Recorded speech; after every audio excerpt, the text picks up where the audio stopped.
They don't know that there's still somebody in that smoke. They can get that molly, push from across the field. Now, fail.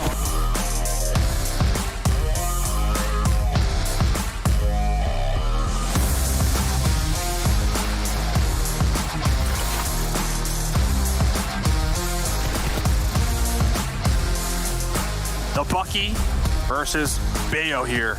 The Bucky crawling up. Tensa has the intel. Tensa is crawling. Tensa's like, he's right here, he's right here. The grenade from the Bucky!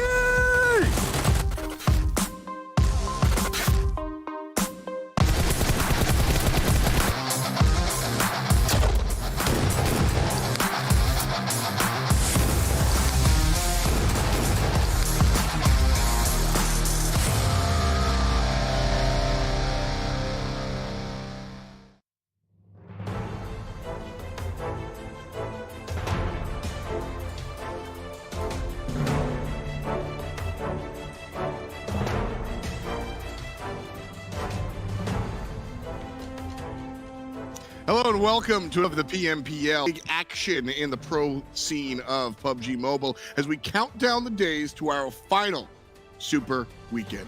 I'm your host, F. Going to be joined by everyone you know and love. And like I said, this is the last chance for teams to qualify into Super Weekend number 3. And so we're going to break down all the action. And to do so with me is Glitter Explosion and Seven World Gaming. Seven, how you doing today, man?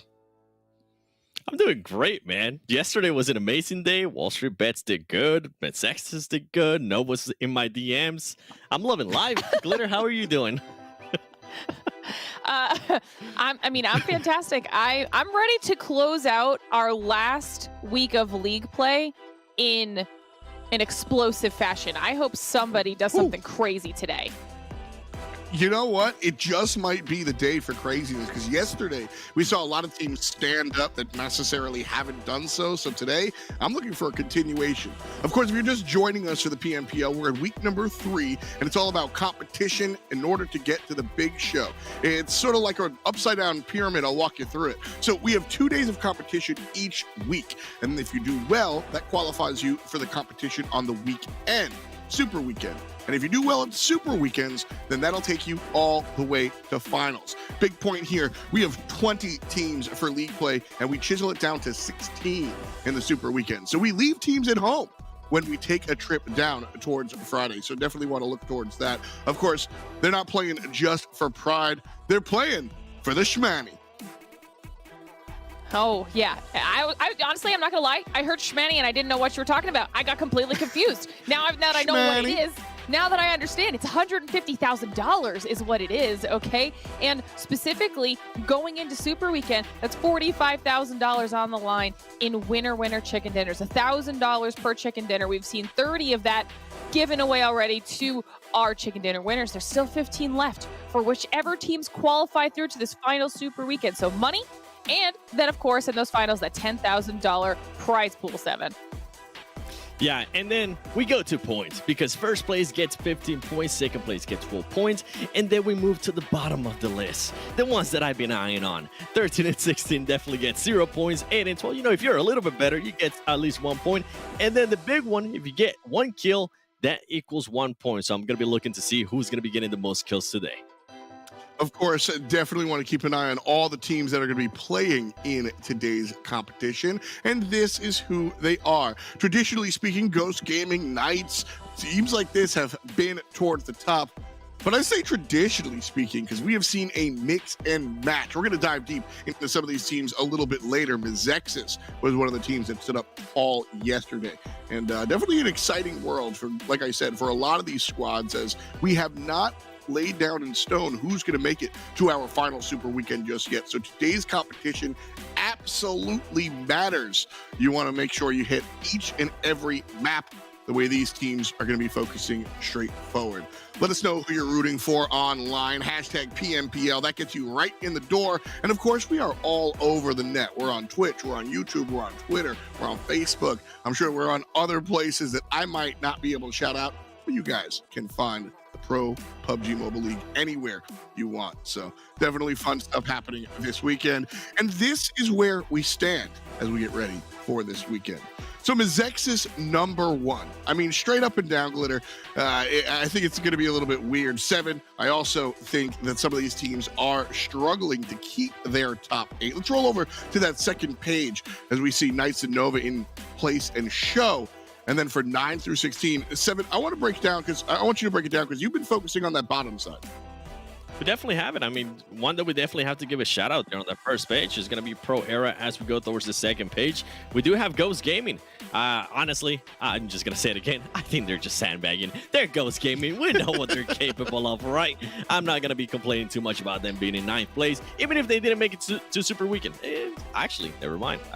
I don't want to put that bad juju out there. BTOWN Esports, 32 points. 19 Esports, 32 points as well. Boring Protocol with 25. And then we go down a little bit more towards the bottom. We got Ogilvy right now. They're barely qualifying. They're edging it out about 1 point. And then we have Yo that has been able to get most of their points from kill points. That is just impressive on its own. Hopefully today they'll be able to get their first placement point of their week of league play. And then we have at the bottom Panthers. I know Legal is watching this. I know he definitely wants to be able to get more points and qualify for that final Super Weekend. And that leads us, Glitter, to a bubble graphic that we definitely want to showcase you guys. Right? Okay, so we showed this to everybody yesterday, and yesterday, this was our bottom 8 overall teams, the teams that most desperately need to make it through to our third and final Super Weekend. And we were showing you our hypothetical points bubble and what they were averaging in their weeks prior. Well, now we get to show you the points that they made yesterday in comparison to said hypothetical point bubble. You can obviously see Illuminati, Pro Era, WallStreetBets, and Mezexis have all surpassed that number. And honestly, we saw those rankings. They're sitting in some pretty solid positions. Mezexis and WallStreetBets, Illuminati. I mean, we saw chicken dinners coming out of these teams. Like, we were not prepared for that level of performance. The people that I'm definitely keeping my eyes on now are going to be Hitlist, Boring Protocol, Dope, and Yo Esports. Specifically, the Hitlist and Yo are very, very far away from where they need to be right now, 7. Obviously, the other two are a little bit closer, but generally, those teams really need to step it up if they want to make it past Ogilvy. And to be fair, Ogilvy needs to hold on. Yeah, they definitely do. I mean, with Ogilvy, this is kind of reminding me of what we saw in the first week of league play, where it was a team that they were just barely able to qualify to Super Weekend, and then they got to Super Weekend, and it was a completely different team. So I'm not sure, maybe they're having also flashbacks to that. But I think, I mean, it's Ogilvy. Honestly, I have them qualifying through the Super Weekend, even if it's barely like they showed us before. The ones that are concerning for me are going to be Yo, like you mentioned. I mean, with 9 points, for them to be able to just barely be out of the qualifying position by 1 point. The thing that kind of stresses me out in a way a little bit from Yo is that they're currently only able to put up kill points. They're currently not able to get up placement points, which is insane to me. And then the other team that I don't remember if it was there or not, but UYU hasn't really had an amazing week of league play here. So all these teams are going to be looking to change stuff. And when it comes to the hit list, I mean, let's be honest here. You guys haven't been performing to what we know what you guys are capable of. So I'm definitely looking for some changes on those teams. Listen, I'm rarely the positive guy, but I'm going to hold that role real quick. I'll be the positive guy this time around because we see a lot of these teams towards the bottom, but not all of them have been standing up. Mezexis, though, I mean, that's a squad that absolutely have done everything that they could yesterday. Looking at the way this squad performed yesterday was just, I mean, straight up and down. What do you say about these numbers? That's rude. You just can't hate. No, I mean, you can't. This is what we were hoping for out of them. We saw them have a strong performance in our first week of league play, right? And then they continued to do better when it came to Super Weekend. Everything was kind of picked up. And so we thought heading into week 2, that's what we were expecting to see. No, instead, in the nicest way possible, Mezexis went to, in the complete opposite direction. Now we're watching them bounce back with a chicken dinner from yesterday that had 14 kills, if I recall correctly.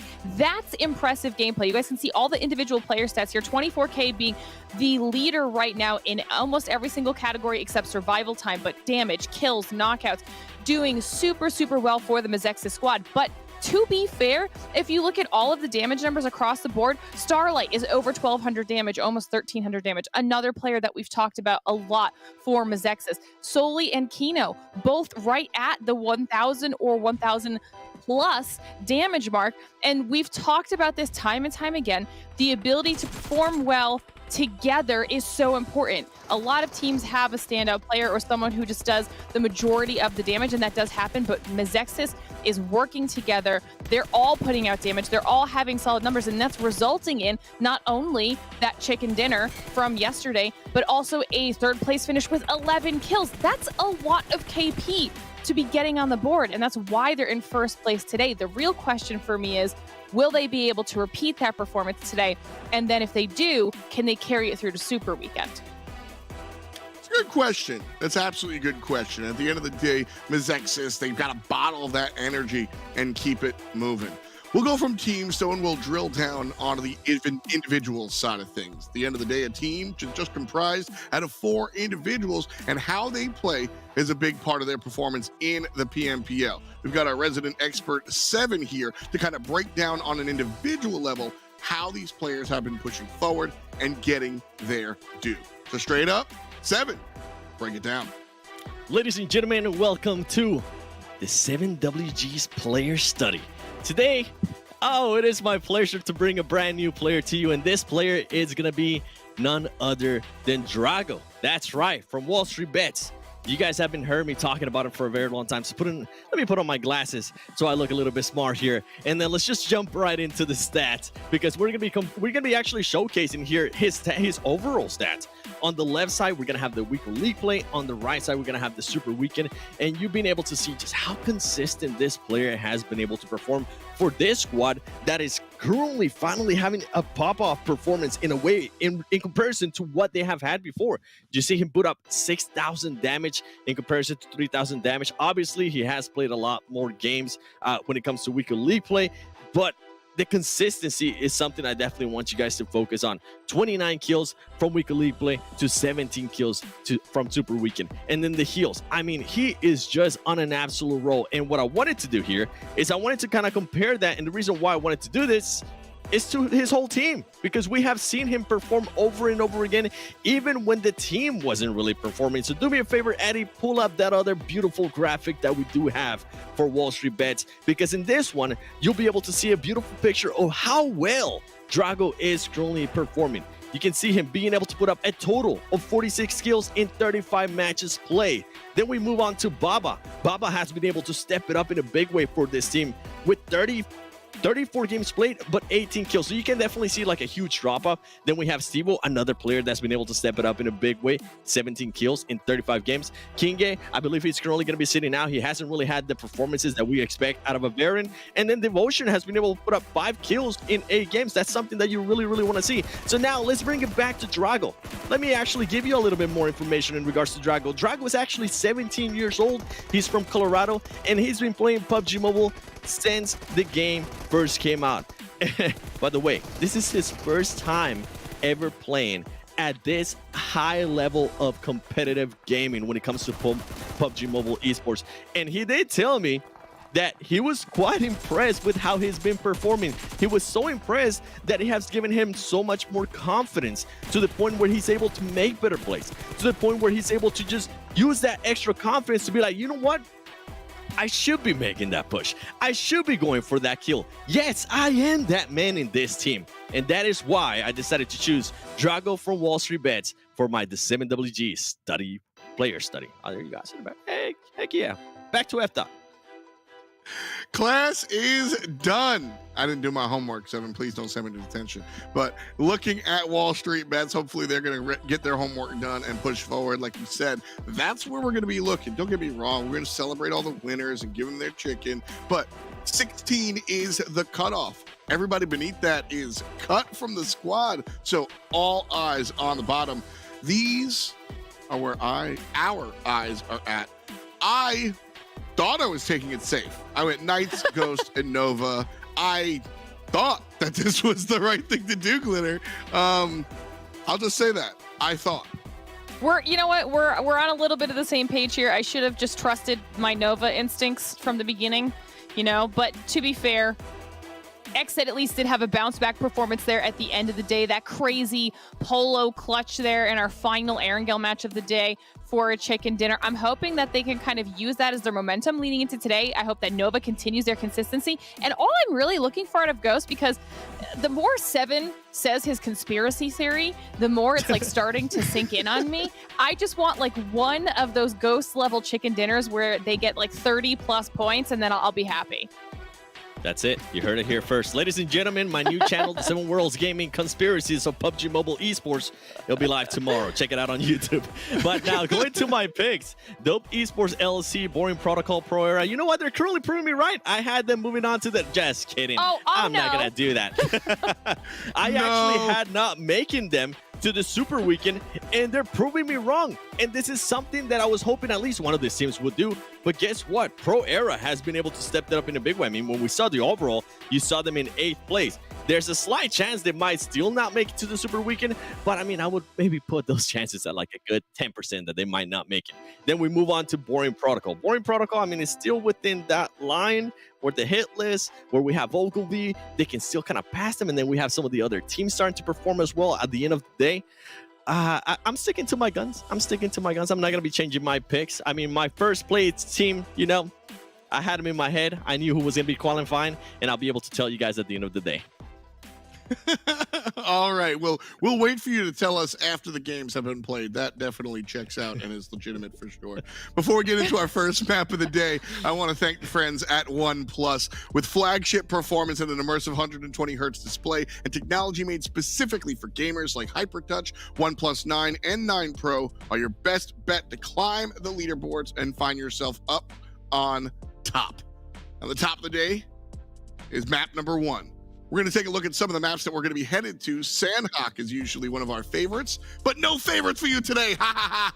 Maybe Super Weekend. We're going Miramar and Erangel, flopping back and forth, a little bit different from yesterday. We have 3 Miramar maps this time around and 2 Erangel maps this time around. 19 teams are in competition, but only 16 get to play at the same time. And so Group E will be sitting down and get a chance to watch everybody before they take the field in map number 2. So definitely where we want to see our squads, rooting for some of these teams on the bottom side. We heard Seven's thought process of some teams that we don't necessarily talk about. Glitter, I want your take. Who do you think is going to do well that we might not have really covered or highlight too much here?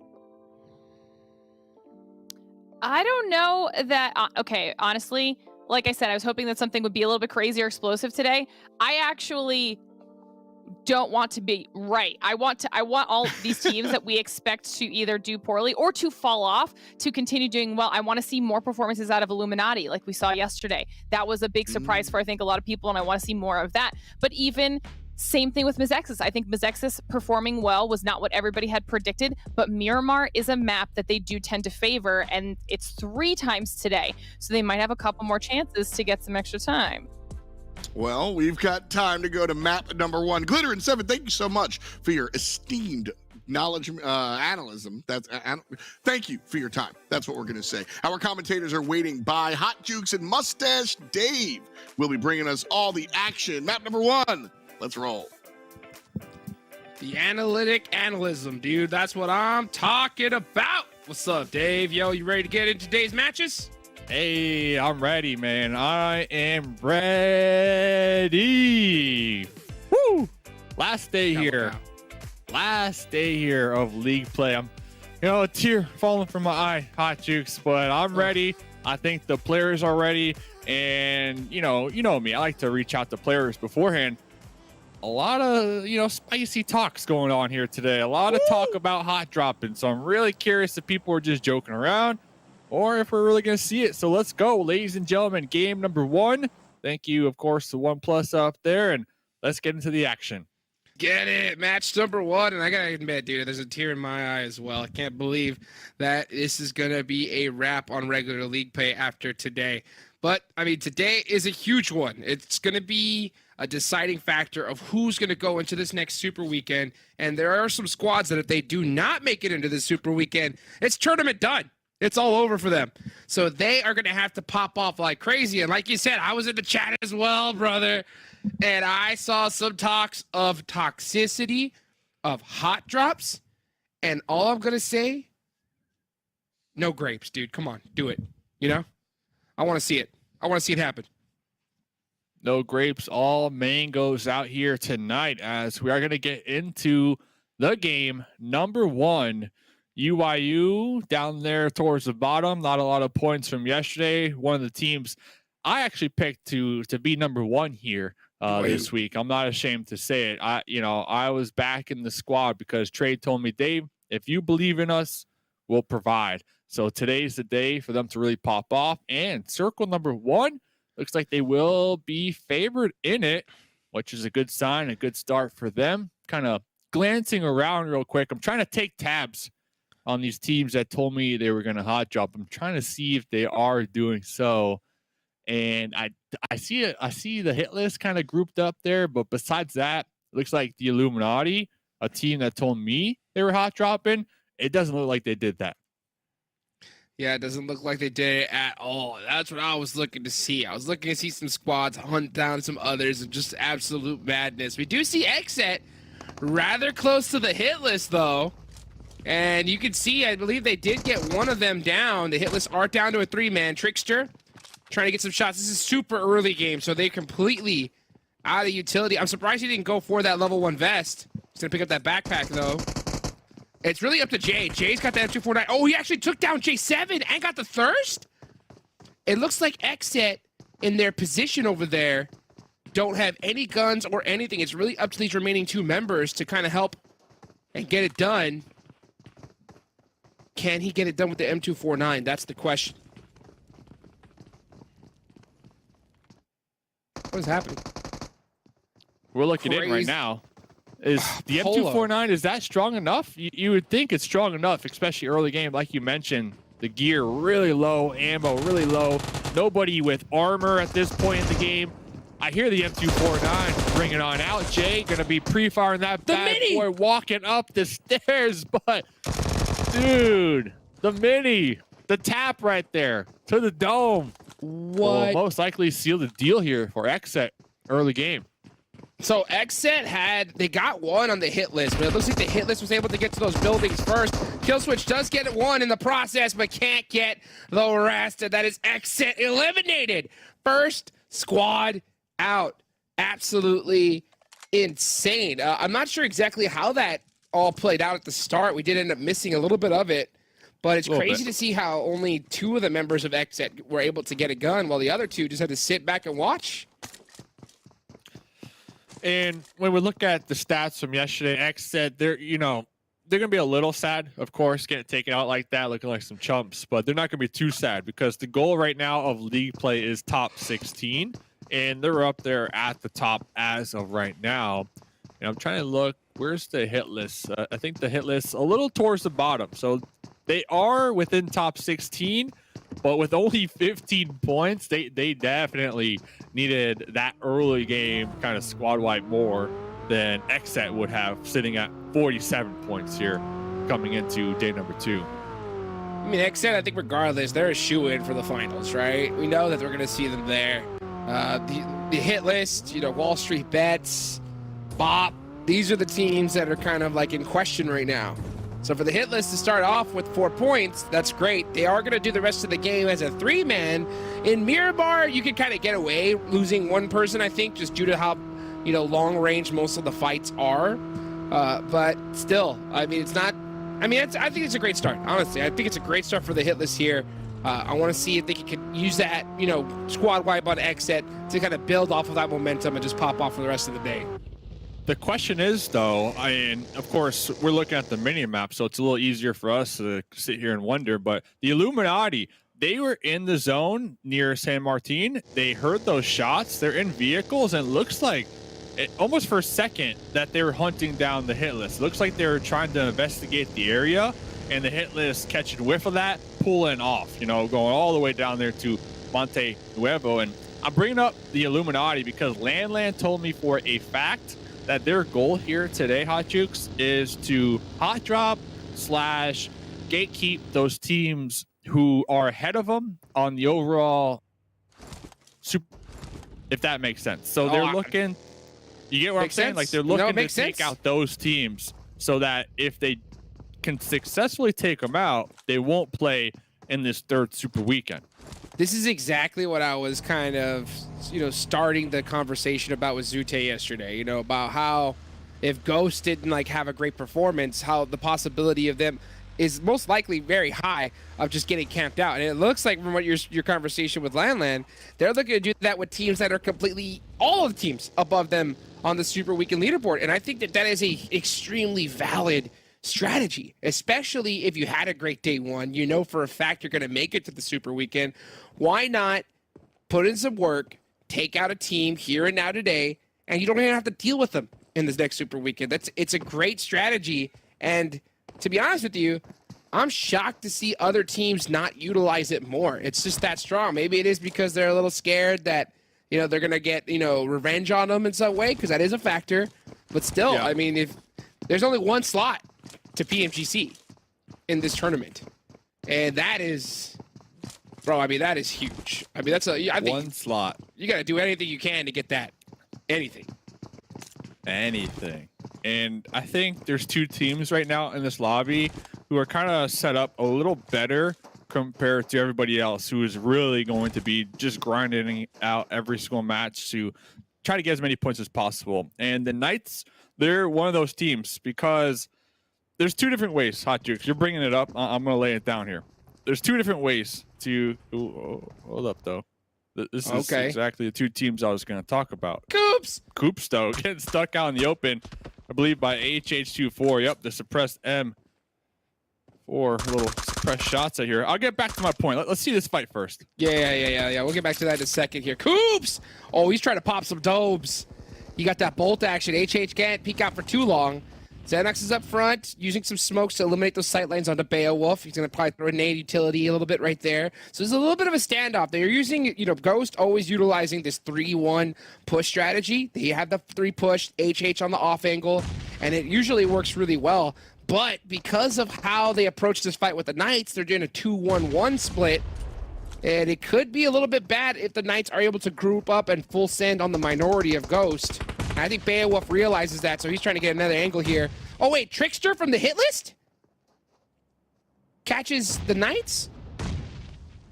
Am I tripping? Catch me outside. You are tripping.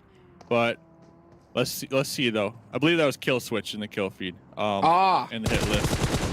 A little late there. Sorry, getting a little... Yeah, I got a little confused there for a second. I was like, what?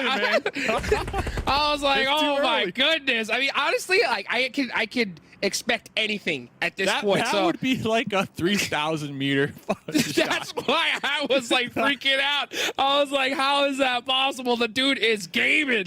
But it just turns out that the kill feed, was running just a little bit late there. Yeah. I didn't mean to throw you off. No, not at all. But see, we get thrown off. But the Ghost, they have Beowulf now down the IGL.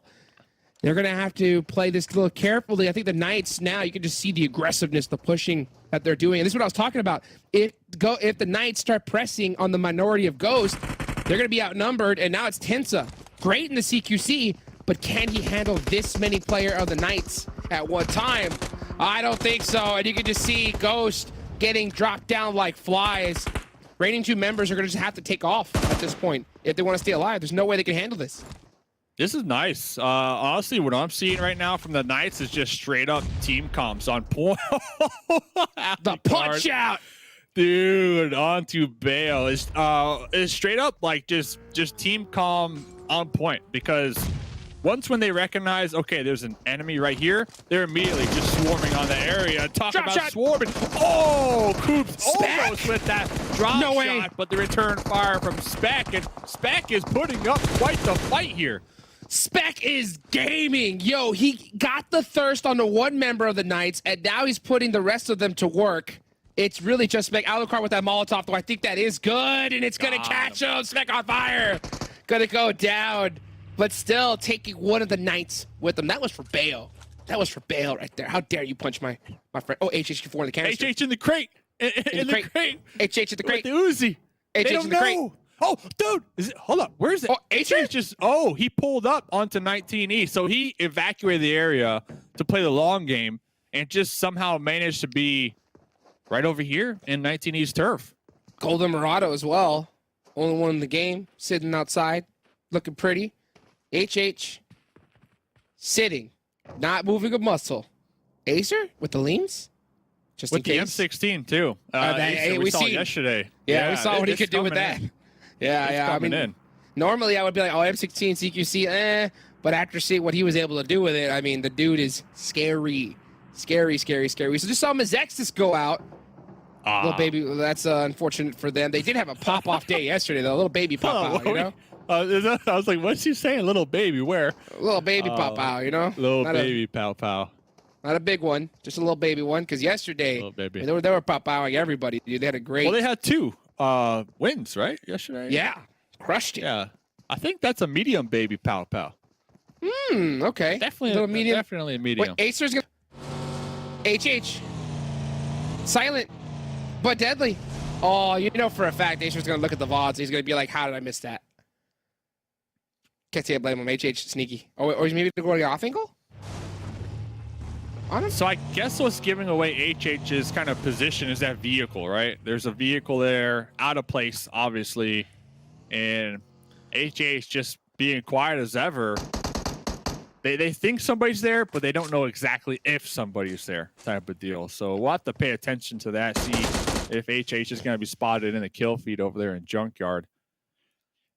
But looks like Yo got wiped pretty good too as well. What a okay. The shift. How much baby. water is this? That's like half. 60%. That's at least a good 50. I'm gonna agree with you though. A good 60. 60% water circle. Look how quick teams are to move this. Bop, right? They're gonna be the first ones into the zone. This is a huge shot for Bop. They really need a good game to start things off here. And with this kind of shift, they're going to be pretty well set. They just cannot afford to lose this opportunity, this chance. If I'm Bob, I'm going to send it to that peninsula up there to the north. There's a nice little peninsula that overlooks the water, overlooks the cove. Yeah, if the next zone hard shifts away from you, you're pretty much dead to rights because there's a whole open field. But besides that, you might be able to survive a little longer. And I know that's something that they have been kind of struggling with here in this lobby, is just surviving to that late game. So we'll see what Bob can do here, as they're pretty much the first team to take up wherever they want to take up in that zone, as we're catching a nice little glimpse out here of the cliff side, the mountain side here on game number 1. And this is a toxic zone too. When you have this much water in the circle, it just literally halved the amount of spots available. So yeah, this is, you know, still an early circle, and put that in air quotes, but when you have so much of it in the water, it might as well be circle number 5, you know, and we're only in circle 3. So the teams, you can just see them full sending on in, trying to at least, but I mean, look at how much congestion there is here. Nova just saying, Frady, you're a little bit too late here, buddy. We already got the spot. As we look on over this replay that we missed a little earlier, this was Mezexis going at it. And it looks like, Yo, turning things around, actually with the M249, they got taken down, and then great shots from them before they ended up getting taken out. Wow. A lot of interesting early game fights here, and it's only going to heat up with this circle. Circle is rough to deal with, to say the least. And the Panthers out here in the smoke, trying to get the pickup, trying to get the heals. Jay moving that vehicle that was providing cover for that revive, but looks like we're going to have Memory out here pre-firing through the smokes. This is going to be Nova. Nova have been a heavy hitter in this lobby, and both of these teams, they like to play that edge game. So let's see who comes out on top. Nova doing a traditional Nova split. This is something I think they do better than anybody else. You can see YDD gonna bust out the gun there, but it's gonna be too late. His teammate already knocked one of them. The Panthers playing from the edge, getting some nice knocks onto Nova.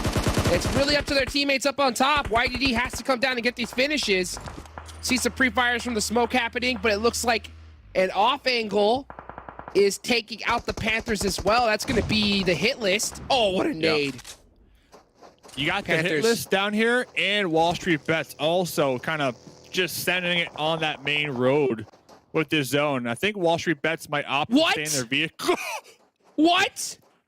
Is this even? I guess it is possible, but like PMPL. the algorithm. What happened? Somebody put an extra 1 in it.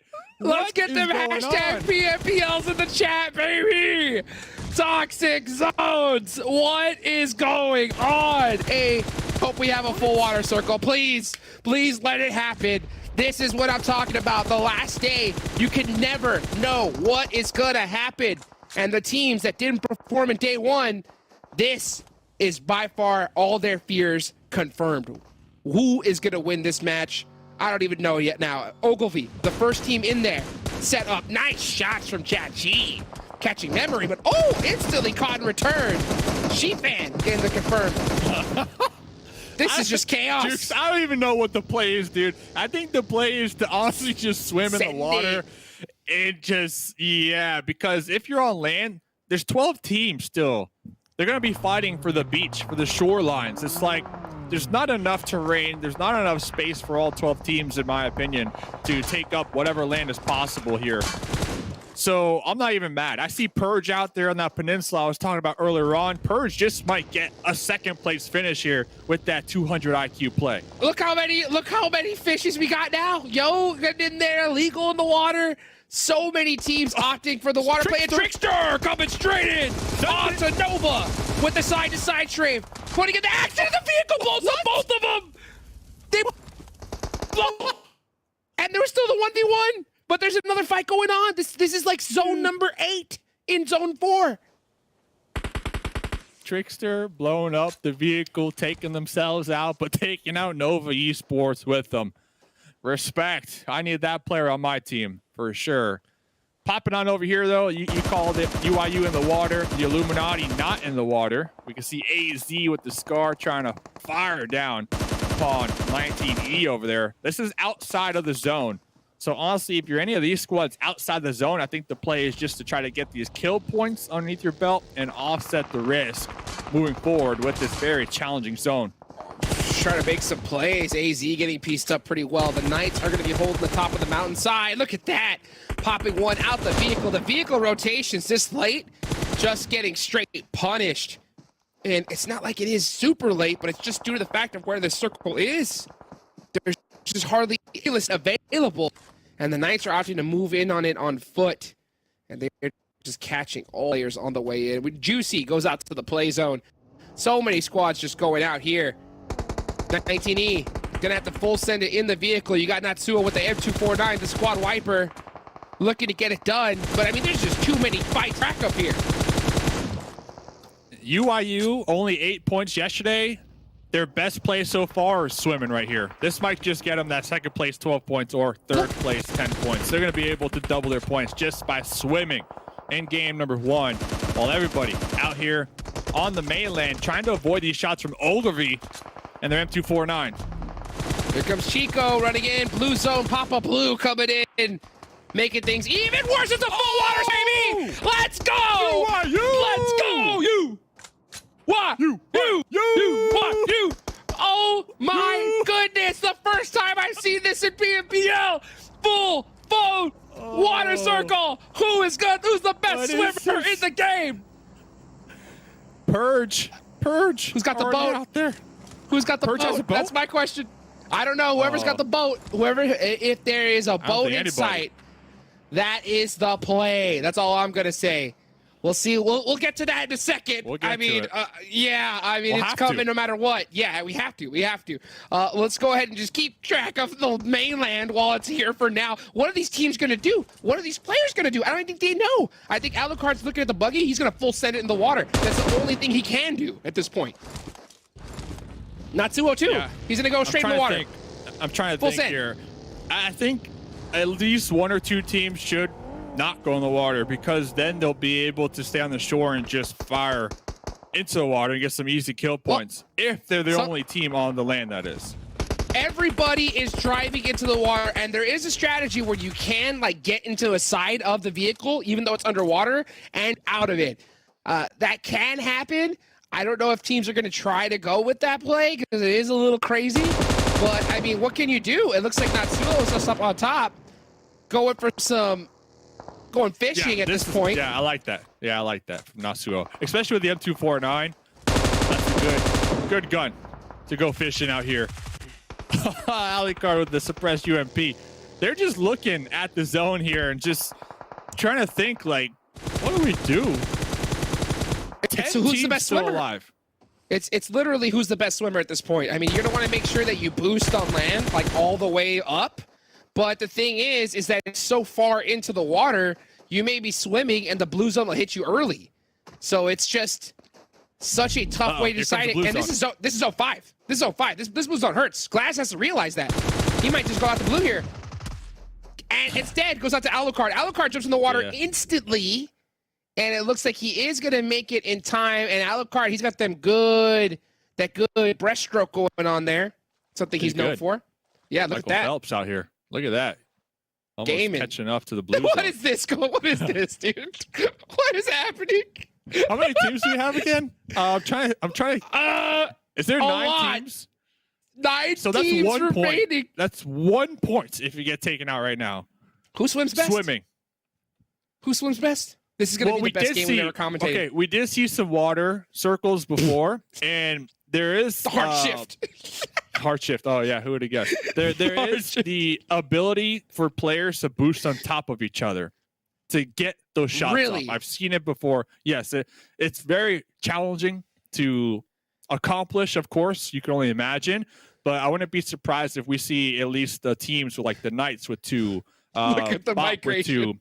Ogilvy with 2. If they try to boost, if they try to swim around each other like a little huddle, try to boost up and get that little ledge off of the water so they can fire their weapon. Hopefully they watch the VOD. That's all I'm saying. Hopefully they know this tactic, this trick, because that could be the deciding factor here. I'm gonna give it to the Knights, because remember the last time we had a situation similar, it was Coops, right? But there was a little mountain that was in between it all, and Coops was able to find that one little spot of healing. Yeah, look at UIU. UIU is just trying to figure it out. At this point, the players are just going full big brain, trying to figure out any kind of strategy in order to heal up. And if that's not it, it's you sit right in the middle of the circle and you just start crossing your fingers and hoping that you die last. That's literally it. Yeah, you're right. They're all practicing it right now. You can only imagine the team comps. I want to hear team comps from these players' point of views after today. You have to, because this is never seen before, at least for this region. You can't prepare for this, Hot Jukes. There's no preparation. There's no scrims. There's nothing you can do to prepare for a competitive water zone like this. So it's going to be interesting to see who can pull it off here, as I thought there's 9 teams. No, there's 10 teams. So I take that back. Oh, there's a crate. Oh, and a crate. What is that going to do? That's the question. I don't know. I don't know if it's high enough or low enough to get on top of. That's the question. Look at the camera. Just straight on down. And there it is. Legal is going to be the first one to swim to it. Look, UIU. All these teams swimming straight to the crate to just try and figure something out. Oh, it looks like he's going to take the level 3 Dude, in the piranhas. process. The piranhas. Can you boost your team in on top of that, though? I don't know. You want to make sure that if you are full health, you definitely do not get any kind of swim damage. Oh, what? You heard that? You heard that? I heard that. M249. I heard that. How? I hear somebody How, practicing. where, what? Spectators, go to the sound. I want to know where it's at. We got to see who is coming out with this gun. I'm going to call you guys out right now because, Xenox? Is he kind of figuring some kind of gun switch shenanigans? The thing is going to be healing. Unfortunately, none of these teams have a boat. None of them have any kind of way of getting up. And it looks like you can see Kissix trying to find, a little tiny ledge on the crate. And that's what I would be doing, is just hugging it, trying to figure out any little angle where you could possibly get up even a little bit. If you get the tiniest little animation and you're able to ledge grab on top of that or do something, I've never seen it done, but I'm saying if it does happen, you're set. But oh goodness, it's a good sign that you can kind of hear that sound though, that slight ledge grab sound. It means you're onto something. You're onto something here. And the thing is, Kissix and Fate, they don't want to boost up King because King is not on their team. Oh! You saw that? You saw that? I did see that. About. Okay, so Bob, stop doing what you're doing because you're boosting up the wrong player. King is like, okay, I almost had it. I'm just gonna casually swim away. I don't know about that. He's like, I got 2 in a versus. There's a 2v1. You know what I'm saying? I think his IGL's like, yo, get out of there, dude, just in case. I don't know what to Just swim do. away.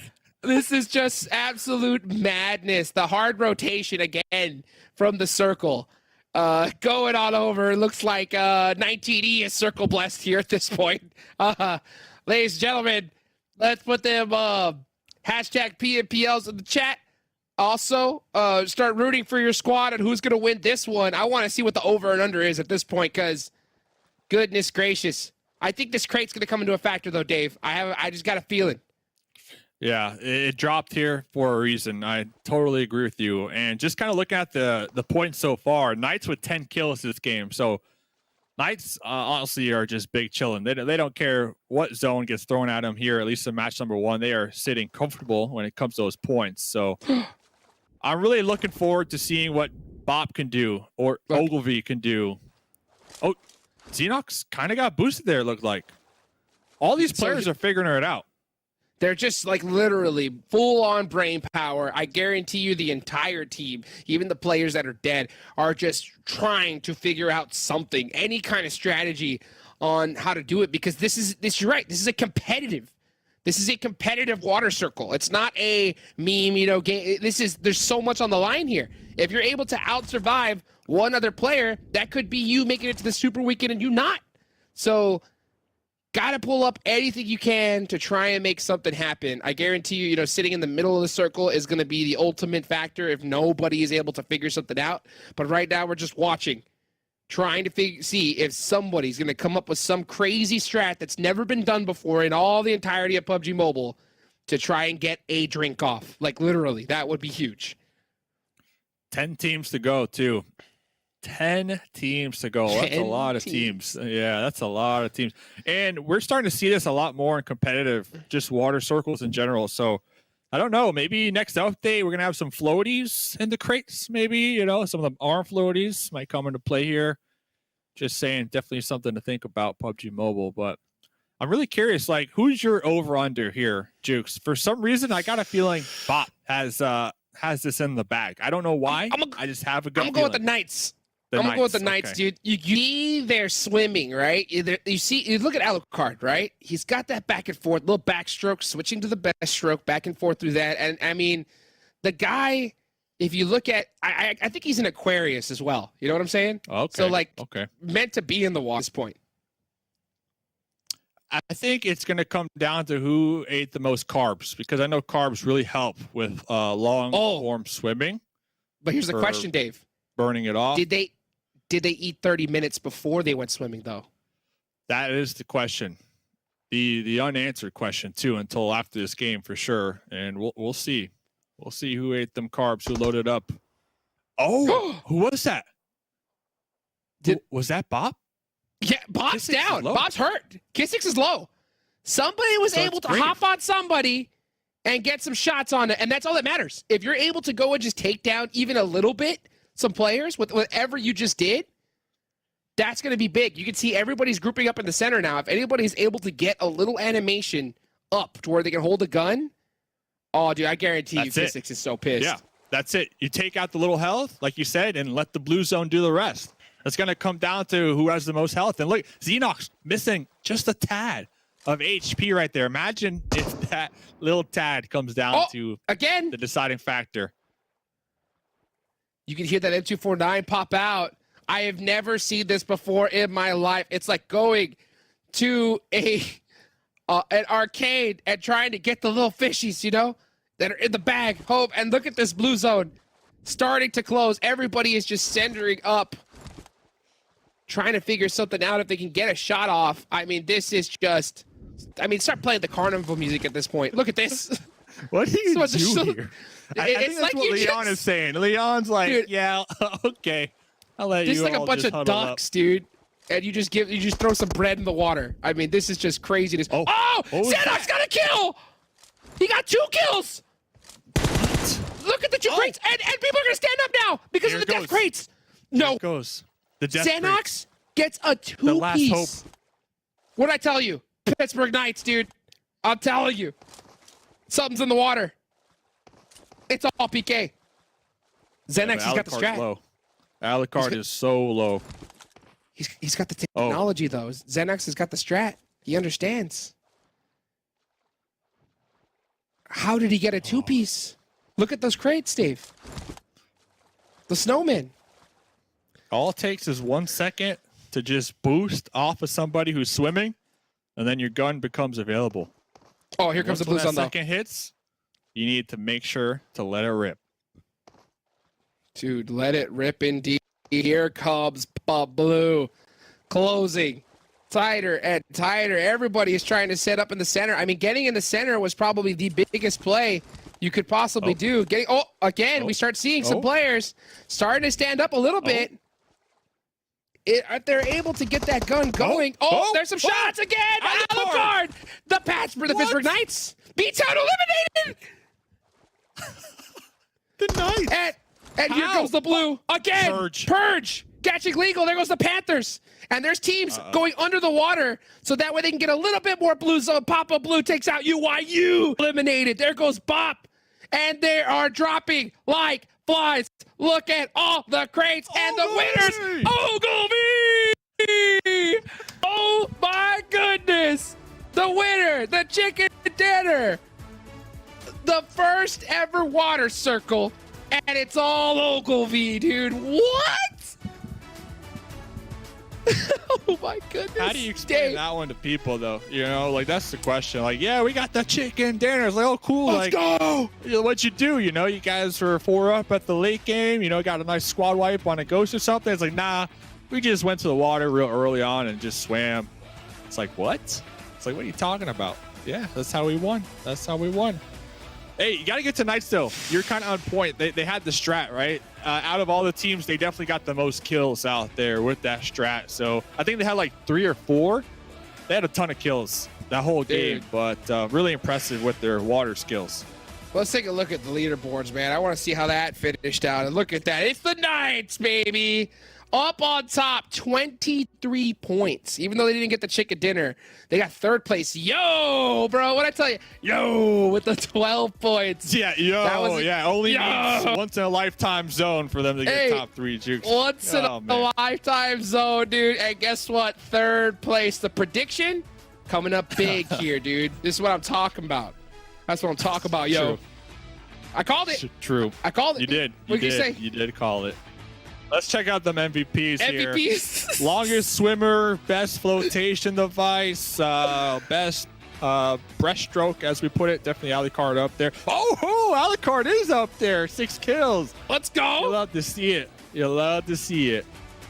Zedox coming up big too. Steve-O for Wall Street. Look at the survival time. When have we ever had a 30-minute survival time, Dave? Not this season. And it's kind of funny because I know the analysts were kind of talking yesterday, like how quick the games are going. And we were talking, because the teams are a lot more aggressive throughout the game. So it's like we never get to the last circle. And, well, I think this is the first game of the whole season that it came down to that. That's going to help out for the MVP title, too. You know, I mean, that survival time coming up big. I don't know what to say. I want to know what the desk is going to say. That's all I know. I want to hear what they say about that. Guys, we'll go ahead and catch you after this break. What a game. What a day. Wow. That was game 1. So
The OnePlus 9 Pro. The OnePlus 9 Pro. Oh my god, this phone feels incredible.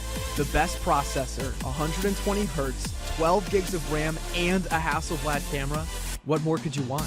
The Hyper Touch on this bad boy is phenomenal. The best model of OnePlus phone I have used to date.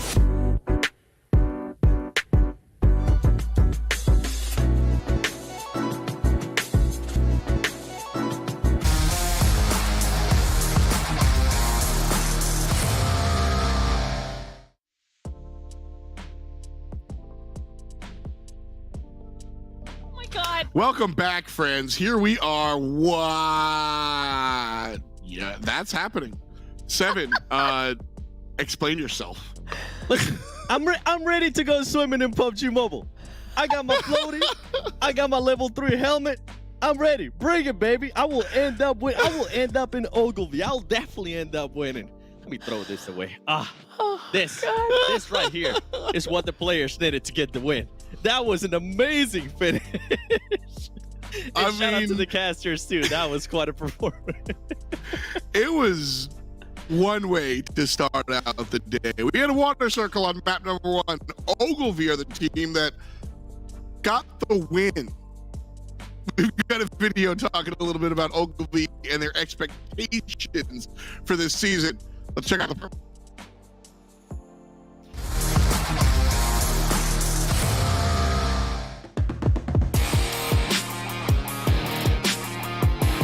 Hey everyone, I'm joined with one of the leaders in the lobby. It's Natsuo from Ogilvy to talk expectations from PMPL NA. And so let's dive into that. 1 week in, what are you guys expecting so far from the tournament?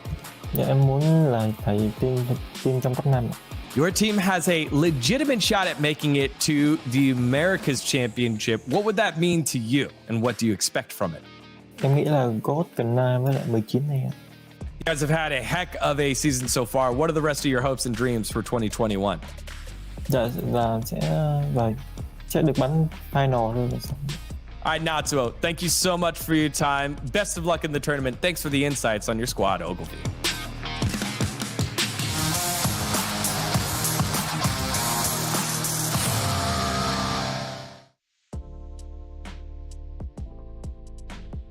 Shouts to Ogilvy and shouts to Tigon and the interviews for sure. So fun stuff, Ogilvy, and fun stuff seeing different teams kind of step forward and do the thing for sure. 7, talk to me.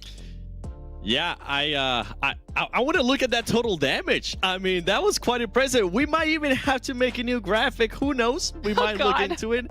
Of most minutes swimmed in a match. I think some of those players definitely took a record. And Knights, look at that glitter. 13 kills. And to be fair, Xenox became Neo. Xenox found a way into the Matrix and was able to get at least 2 kills there in the middle of the ocean. Pretty impressive there out of Knights. The Hitlist doesn't fall actually far away from it. This team came out aggressive, Glitter. This is a team that you definitely call out, that I kind of called out a little bit there at the start, and they showed up here with 7 kills.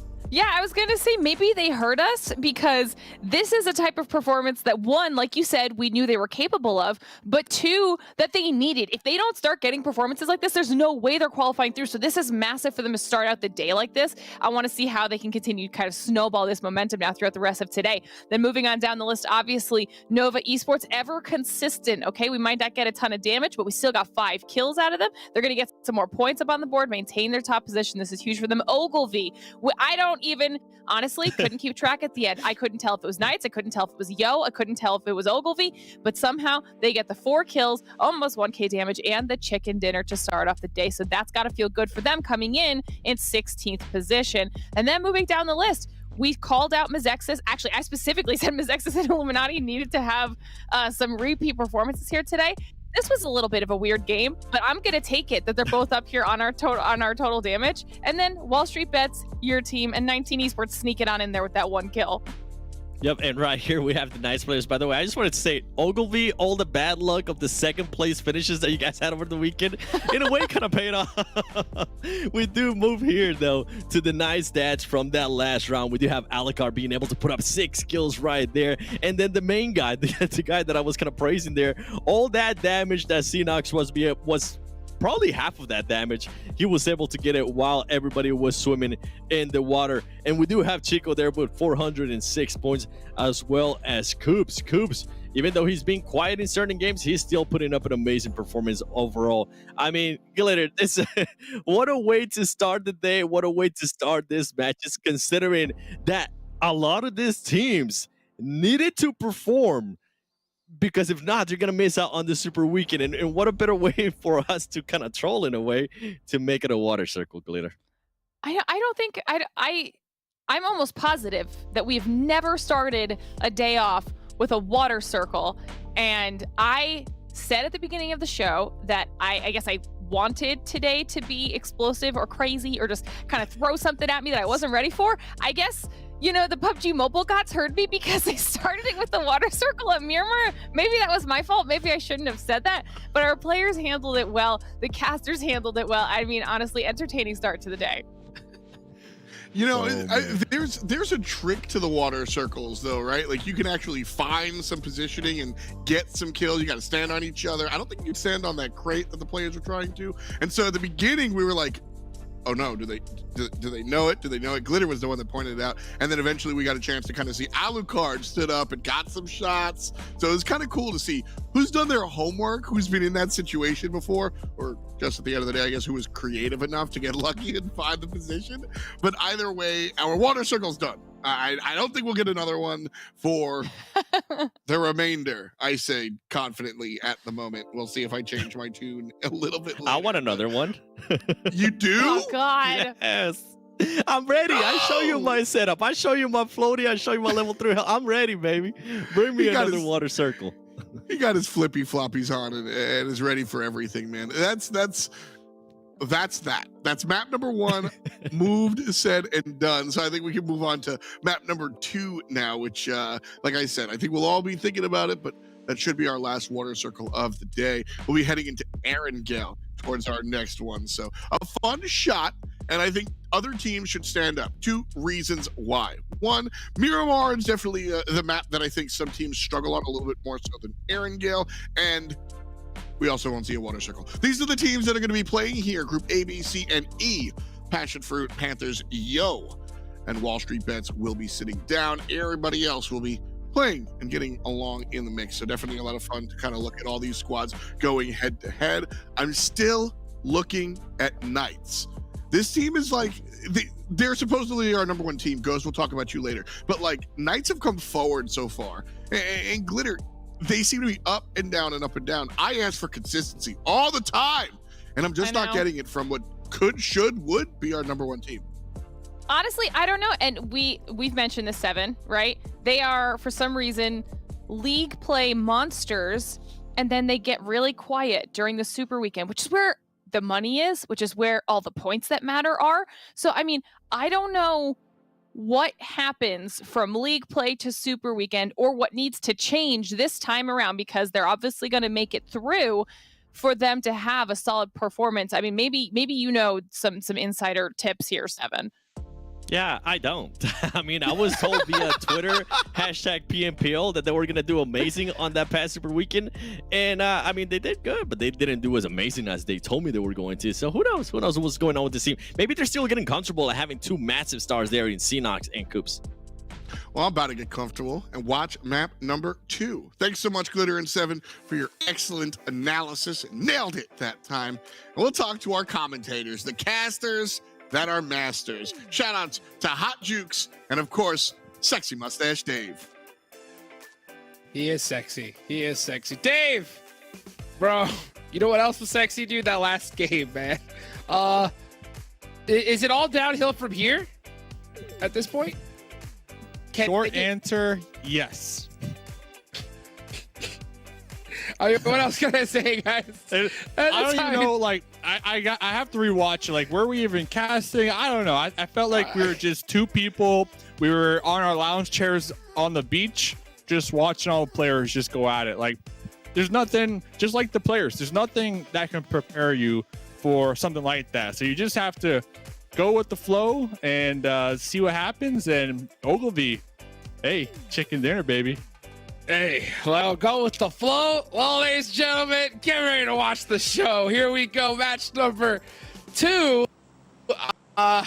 It's Erangel, and I mean, yeah, let's get it, dude. Let's get into it. I mean, wow.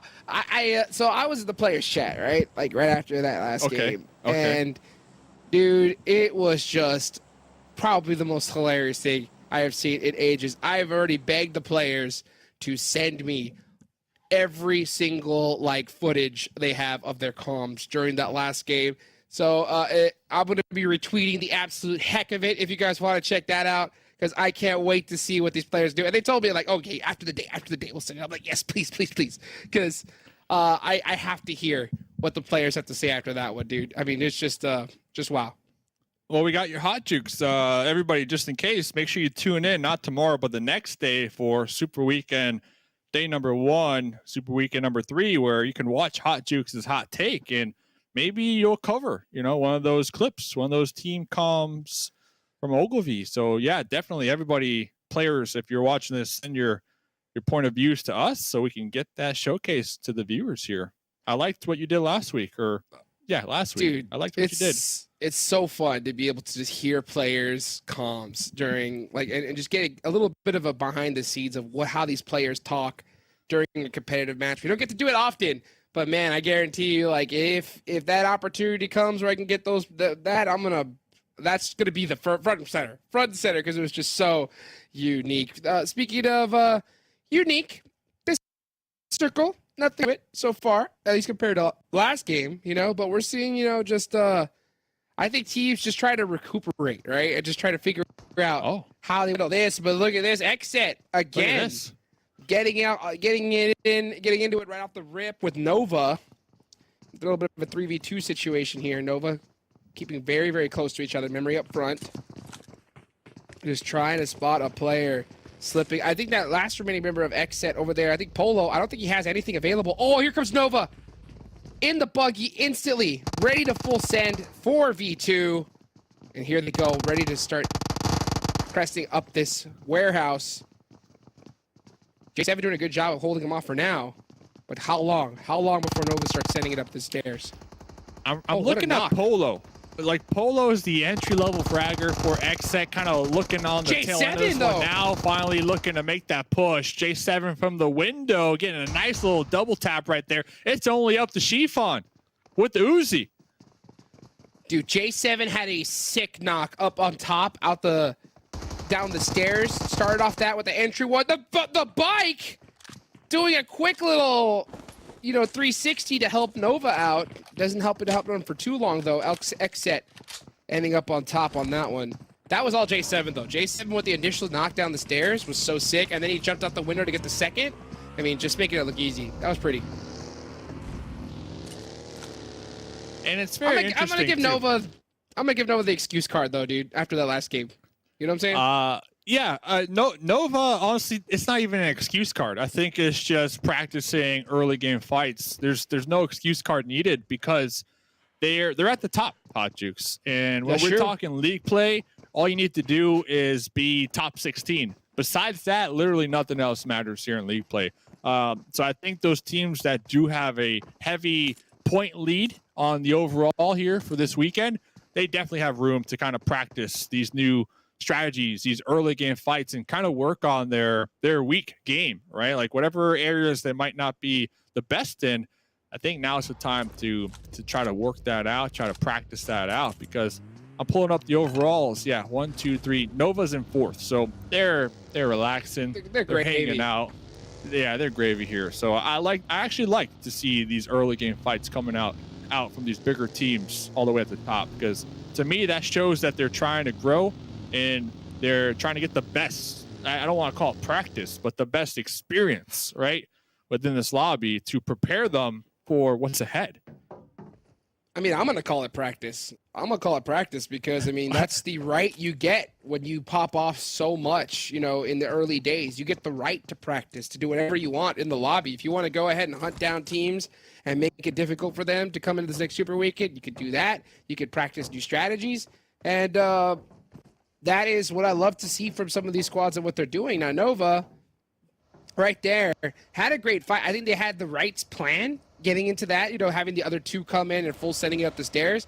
Literally, though, that was just J7, just making a crazy play. Like finding that real tight angle down the stairs, getting that initial knock, and then that window jump out. That was just, there's not much you can really do after that except look back and be like, all right, maybe we don't hold that angle going forward. That's really it. Yeah, totally don't hold that angle because you'll die type of deal. They're learning. They're learning. So I mean, it's so crazy that that's what they learn. Like, you know what I'm saying? Like, but Nova too, like they got to learn now, because I was going to bring it up last game and then we kind of got into a fight with Knights and Ghosts. But out of all these teams, you were talking about PMGC. Okay, I want to kind of get back to that because look at the mini map, looks a little quieter. PMGC, there's two ways that teams right now in North America can qualify. All right. Okay. There's the PMGC points, which is Super Weekends and Finals from Season 1 and 2 that we've had this year. We're in Season number 2. With those points, the players, they're aware of the points. It's updated weekly. Nova are in second behind Ghost by about 160, around there. So Nova have a lot of catching up to do if they want to qualify for PMGC through the PMGC point system. So I think them practicing here, kind of their week game on a league play is good, because when it comes Super Weekend time, they need to get as many points as possible. Not only do they need to get as many points as possible, they're kind of hoping Ghosts don't get as many points as possible so that they can kind of close that gap. That makes sense. That makes sense, especially when you look at it, from an outside view. Nova, this is their only chance they can do anything, right? Because, the regular league play points aren't counting towards PMGC. It's only Super Weekends and Finals. So here they get the opportunity to kind of mess around just a little bit and try to get some things figured out. But it's so crazy, like I was trying to say, is like the things that Nova could learn. I think we talked about other teams and like they need to work on their synergy, work on that. Nova's already got all that down. At this point, it's just like the little things, right? The little itty-bitty minutia details of just stuff that they want to just polish up. And I guarantee you, with how much is at stake, this next Super Weekend, oh boy, is it gonna, they're gonna be looking shiny. They're gonna be looking real shiny. It's big, yeah. And not only is it big for Nova, but hopefully other teams that are gonna play like at the bottom with no chance, hopefully they don't try to intervene, right? And interfere and really put a wrench in the plan. So that's one way to qualify. And another way is to finish number 1, confirmed, at least one spot from the Americas that's coming up. So that's what everybody's competing for theoretically here. They're competing to play in the finals. That's coming up after Super Weekend, top 16. And then from those finals, top 5 go to Americas, which will go up against teams like Alpha 7, like we saw last season, those type of squads. So there's two ways as of right now. And Ghost Gaming kind of up there at the top, kind of feeling good with their PMGC points that they've been getting all year long. So really curious to see what Nova could do to kind of clap back. I kind of love that when it comes to point systems, because it really just rewards teams who are just consistent regardless. When it's just the top 1 slot, teams don't really have to go crazy, during Super Weekends or anything. But with Ghost, with their necessity and need for PMGC points, you're going to see them pop off every single game because they want all those points so they can get that guaranteed slot. I think it's just amazing to see. Next circle, this is going to be a super Western circle here in this Erangel match.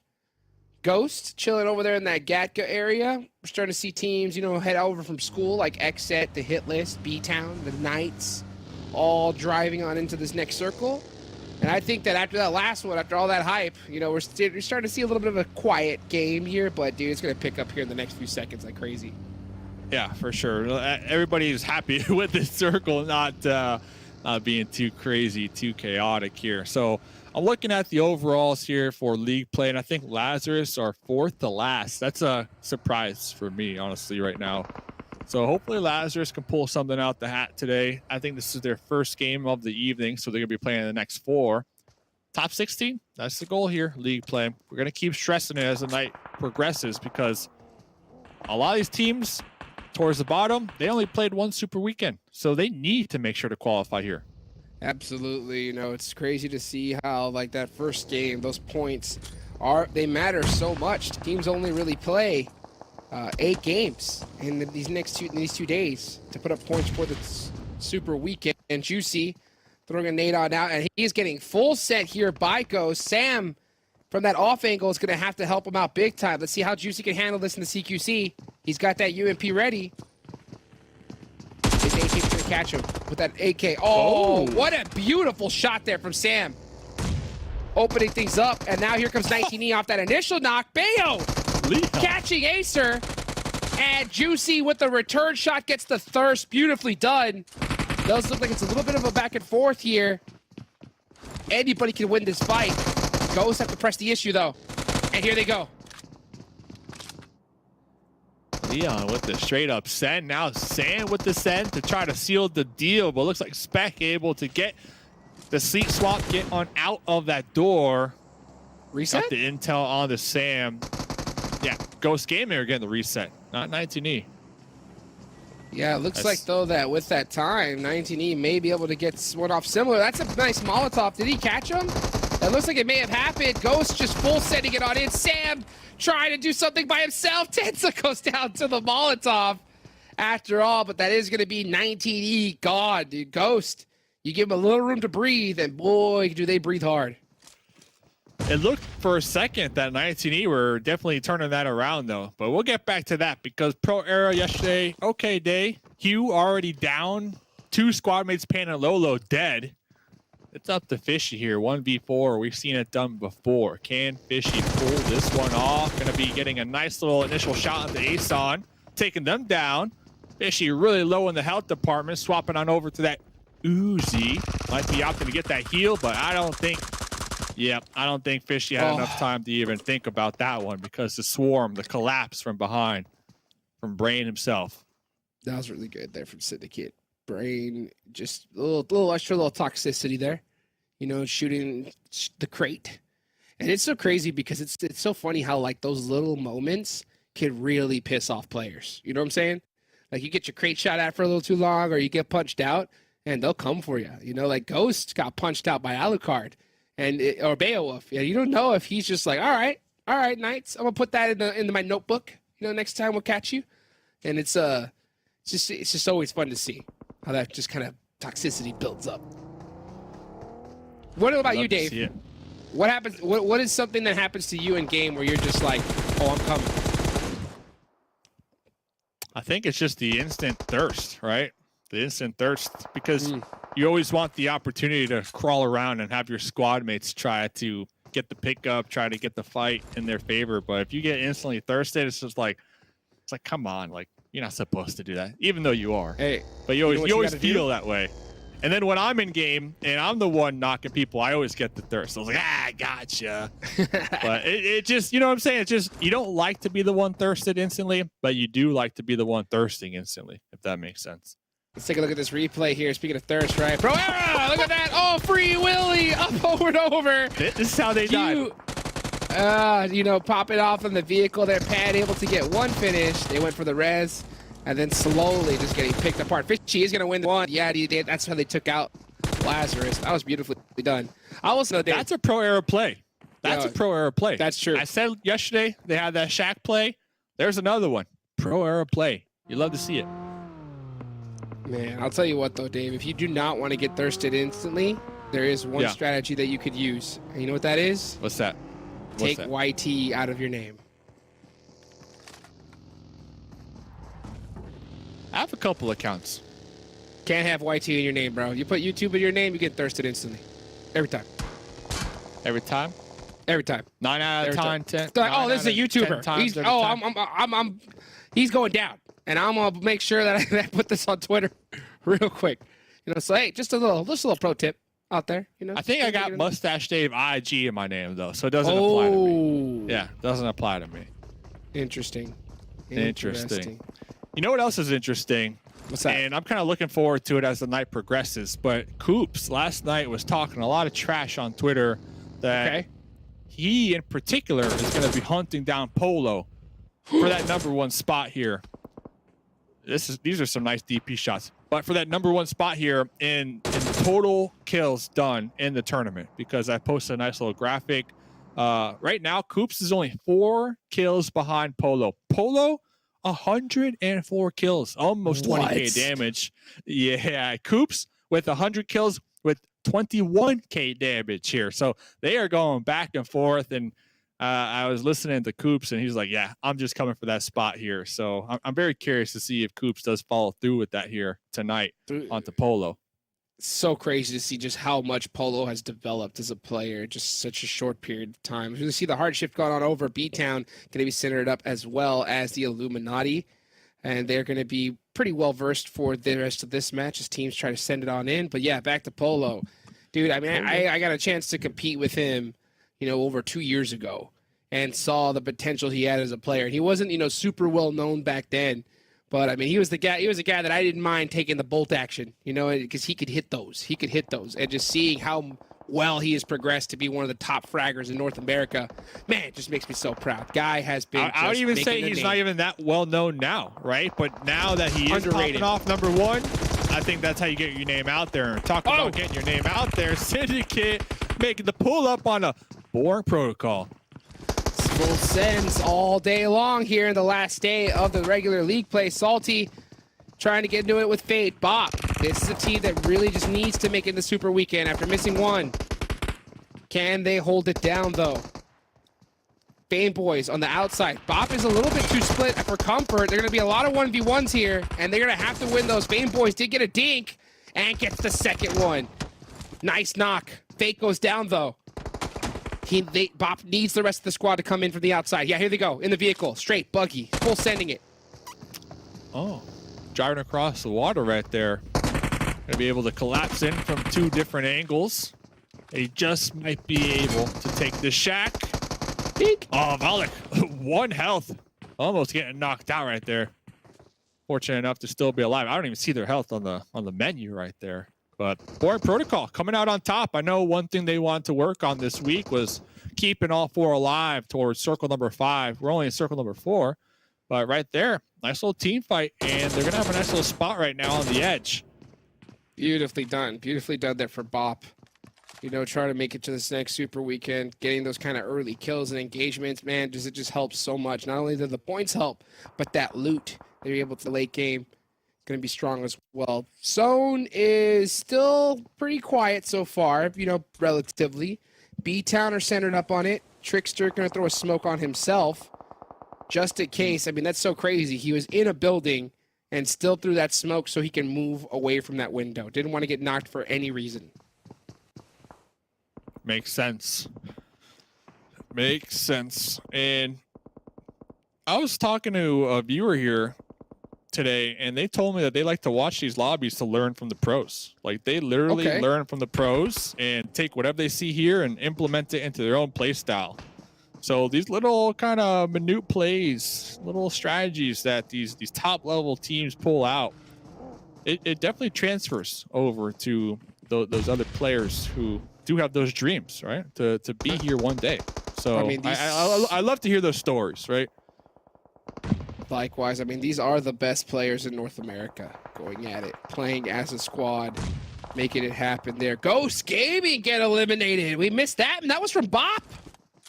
What? Bop? Boring Protocol? Okay, Boring Protocol. Remember, they didn't make it last week, so they need to make sure.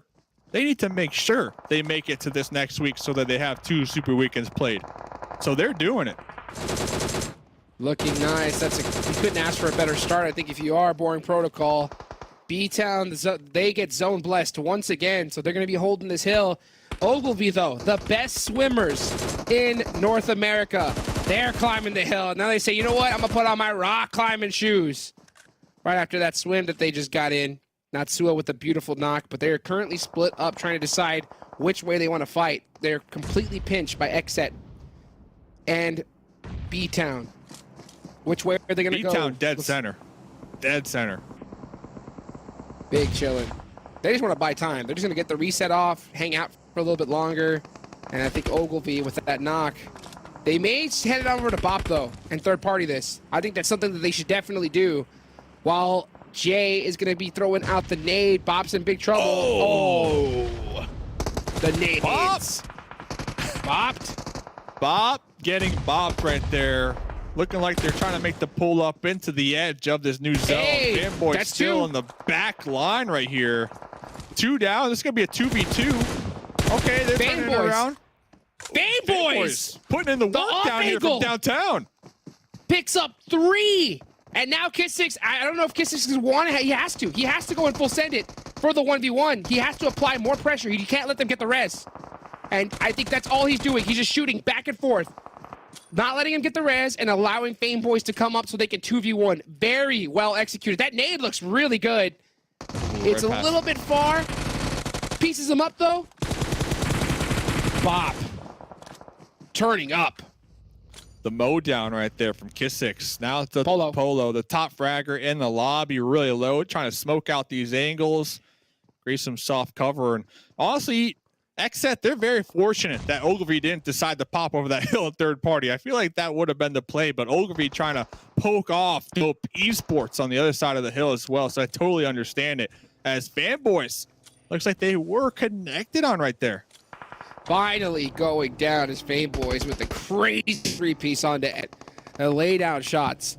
Looking so beautiful, and it looks like UIU will go down to the blue zone. It's just Kura, and AZ is staring in this direction, ready to get that free point. Look at this. Solos. K6? K6 gets spot by Polo, and Polo catches up and instantly taken down by Ogilvy. So that is actually the first kill Ogilvy has in this game. Happens to be onto XSET. Let's go. Next zone Look goes at up. that. BTOWN all day long. Nothing but Mezexis. cash money for this zone. But Mezexis here, down towards the south. They need to push into the zone, in towards BTOWN, but also avoid the fight, the sightlines from the Illuminati. Mezexis have to be careful here. You see Starlight is still up outside of this zone, though. 24K smoking out that buggy so he can send it across to his teammate. He's going to be able to make it there relatively safely for now. The Illuminati has this 3. They're going to have to start sending up the hill too, and it looks like it's all just really BTOWN. Up to them to gatekeep the heck out of this side of the lobby. That smoke play, you smoke the vehicle and then get in the car and make the rotate. I call that the burnout. That's the burnout right there. Burning rubber. Skirt. That's how it sounds in game. So they're able to get into the zone a little closer. You're going to talk about Ogilvy looking for kills. Vurex swapping on over that DP, using that tripod here as they're going to be prone, but you hear not allowing those final shots to pop off as they did get the trade. Gets the trade going, and he is completely safe here because Ogilvy isn't even looking in this direction. So Yahir has to decide, do I continue to press this and go for the nade, or do I try to pick up my team? We could see that there's nobody over the hill, but he has no clue. So he's just going with the information that he has. Ogilvy, Natsuo with so split that he's actually going to get knocked and finished. I mean, I'm not sure exactly how Ogilvy's approaching this. Little bit different. But that split is causing pretty much the door to be opened up on them, even though they had the majority of players up. Yep, and it's a Jat from BTOWN will be taken out. Natsuo, but Landland from the Illuminati cooking a grenade, going to be tossing that grenade. Looks like BTOWN are going to be in this guard tower, so they do have that hard cover to work with, even though we do see them outside. But the Illuminati, they are slowly just crawling their way up, getting ever so closer here. Sneaking and sneaking. Landland. Mezexis is Starlight's best friend. Pushing up little by little. Trying to sneak up onto BTOWN. And you can see Graves just throwing out some nades into here, trying to catch somebody. And usually they throw nades right by trees because you always assume there's a player right next to one. He did spot some little pixel there moving. He gets actually one little shot off as well. He does not want to get naded on up top here. The BTOWN has to focus on the Illuminati as a full squad. Ooh. Dink. Got caught. Got him. Dude, they all got caught right there. Big Draco was taken out, but the revive going to be coming on out. Glaze, if Glaze can get that grenade to that second story window, that would be something else. But Ogilvy just managing to continue to survive here. They should get the pick up and make this a 3v4. I got a feeling, Dave. I think Ogilvy wins these. You do think? I think BTOWN. I think BTOWN wins this. I'm going with Ogilvy. I'm going with Ogilvy. The underdogs here. Number one from PMCO. Let's see. Let's see. I don't know why. My instincts told me just after all that insane swim action that we saw, I have a feeling Ogilvy is going to overcome. But BTOWN, they have the majority. They've got the hill as well. They got to play together. Oh, and they the DBS. Okay. What'd I tell Maybe. you, Dave? Maybe. Second thoughts, Dave? Have they been holding on to that this whole game, by the way? Yes, sir. Like, when you whip that bad boy out late game, it's like, where'd you get this from? Let me ask you this, Dave. Holding on to that the whole game. After seeing that DBS, still got the same prediction? Yeah, same prediction. Same prediction. Hands, Dave. Diamond hands, Dave. Oh, Drake, though. Drake just peeking right there. Drake. Not even a clue in the world right here. Oh, gets caught. Off angle, man. Dude, he almost had those shots, too. And, you know, I guarantee you, he is just like, oh, why didn't we wait just a little bit longer? Glass has the DBS. They get the run over. What? Oh, the DBS does come out, but it ain't strong enough, dude. BTOWN. Oh, just getting it done there. Beautiful shots. Great call from Dave there to be able to get that wonderful prediction. BTOWN getting up on top. Ogilvy still a second place finish. But man, that was that was nice. Let's take a look at the results. Round results. Round results. Round results, baby. Round results. BTOWN, number one in the house. 11 kills. Good for them. And honestly, I can't take all the credit, Jukes. They had 4 alive. And I did notice that coupe, that vehicle was still functional. So when you have a team with the numbers advantage in a vehicle, you have to assume, at least what we've been seeing here in North America, the meta is always just to have one of your players just send it in that vehicle, try to get the run over. And even if they don't get the run over, it still creates a perfect distraction for the enemy to take shots at the car. So then those snakes in the grass, you can easily pinpoint where they are. And that's exactly what we saw there. But again, Ogilvy, good pick. Hot Juke, second place. They're having a great day so far. Dude, that car strat is just too OP. Even if you don't get the run over, just getting the sight lines and just knowing where that enemy is so huge. Looking at the round results here, I got to give it though to Bop. You know, Bop got some really nice kills and put up some really big points, especially considering what they're at risk of possibly not even making it. Let's look at the MVPs. Let's pull them up, dude. That. That water zone circle number one's got me just cracking up still. I can't get over it, Juke. So for some reason, it just popped in my mind. It's just downhill, bro. It's downhill from here, dude. It's downhill from downhill. There. Oh, what a day. We're it's chilling. Yeah, that's all you can do. I'm crying right now. Fanboys. Okay, 6 kills. Boring protocol. GG's. I'm loving it. Grave up there. BTOWN, number one spot from PMCO, finally showing up here and putting in that work. And ladies and gentlemen, talk about putting in that work. You could put in the work just like these pro players are doing with these nice skins in game. Go into the game, PUBG Mobile, go to the store, PMPL 2021 Fall Special Crate now on sale. Easy. Get it. Look like the pros. Play like the pros. That's all you got to do. So, ladies and gentlemen, that is game number 2. We got 3 more to go. Don't go anywhere. More PUBG Mobile coming up after the break.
The OnePlus 9 Pro. OnePlus, The OnePlus 9 Pro. Oh my god, this phone feels incredible.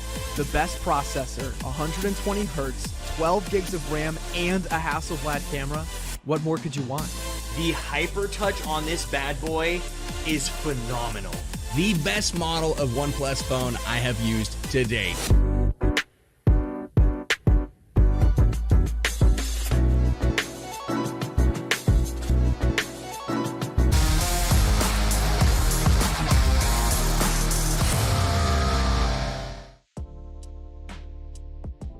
BTOWN brings their A game as they break it down here in map number 2. Welcome back to the PMPL. I'm your host, F. joined here by Seven, Glitter, and also the friends from OnePlus. With flagship performance in your hands when it comes down to 120 hertz display rate and hyper touch technology made specifically for gamers, the OnePlus 9 and the 9 Pro are your best bet for climbing the leaderboards and finding yourself up on top. As I said, welcome back to the program. As we look to break down map number 2, Erangel goes a little bit crazy, as that kind of seems to be the vibe for the day. Let's bring up the total damage real quick and break this stuff down. Glitter, we saw some strong performances from some teams, and some other teams kind of quiet. I mean, some strong performances that needed to happen for some of these teams too. BTOWN Esports with that chicken dinner there at the end, over 2k damage and 11 kills. However, not to be outdone, Boring Protocol, one of the teams that we said needed to get some points on the board if they wanted to make or have a shot at making their way into the final Super Weekend. 11 kills for Boring Protocol and almost 1,700 damage. XSET has continued to try and pick it up here today. So this is a nice 9 kills out of XSET. Moving down the list though, Pro Era, the team that's been proving 7 wrong here, 4 kills on the board. Dope even stuck in there, 7. Might just be 1 kill, but they got 700 damage as well. So this is honestly not what I expected. Once again. Yeah, I mean, that's the motif of today. Did all 3 of Seven's teams get on this graphic real quick? I just want to point that out. It was all 3. Dope. I told you guys that we're gonna make it Super Weekend. You guys didn't believe in me. Everybody was picking. Just kidding. I'm not gonna do that. Or am I? We'll find out at the end of this episode. Next level strategies, man. I mean, that's the fun stuff, is that we are seeing stuff that we just haven't really seen. We're seeing squads stand up that haven't been doing that. Ogilvy, now they took game number 1. Yeah, it was funny. They were swimming. It was a good time. They had the flamingos, but they're still playing a little bit better here. 7, look at this Ogilvy squad. Yeah, I mean, the performance that we've been able to see out of them today, even though it was a water circle, even though it was a little bit of mayhem, they still been able to perform. I mean, we saw it there on the last Erangel that were almost able to kind of clutch up that back-to-back wins. BTOWN just was a lot stronger, but Ogilvy being able to just out damage today what they've been able to do in the past, and also the kills, 3.5 kills, the average survival time, obviously that's going to be super high because of what happened in Miramar. But nonetheless, this team is just on a roll right now.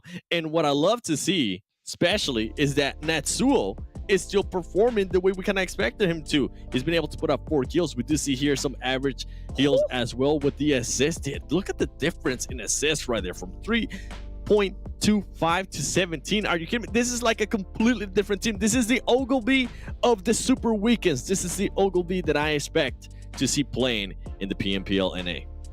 Well, they're putting up their performances here. You know, like you said, some of those stats are a little bit skewed, but at the end of the day, I mean, they're pushing forward and they're making it happen.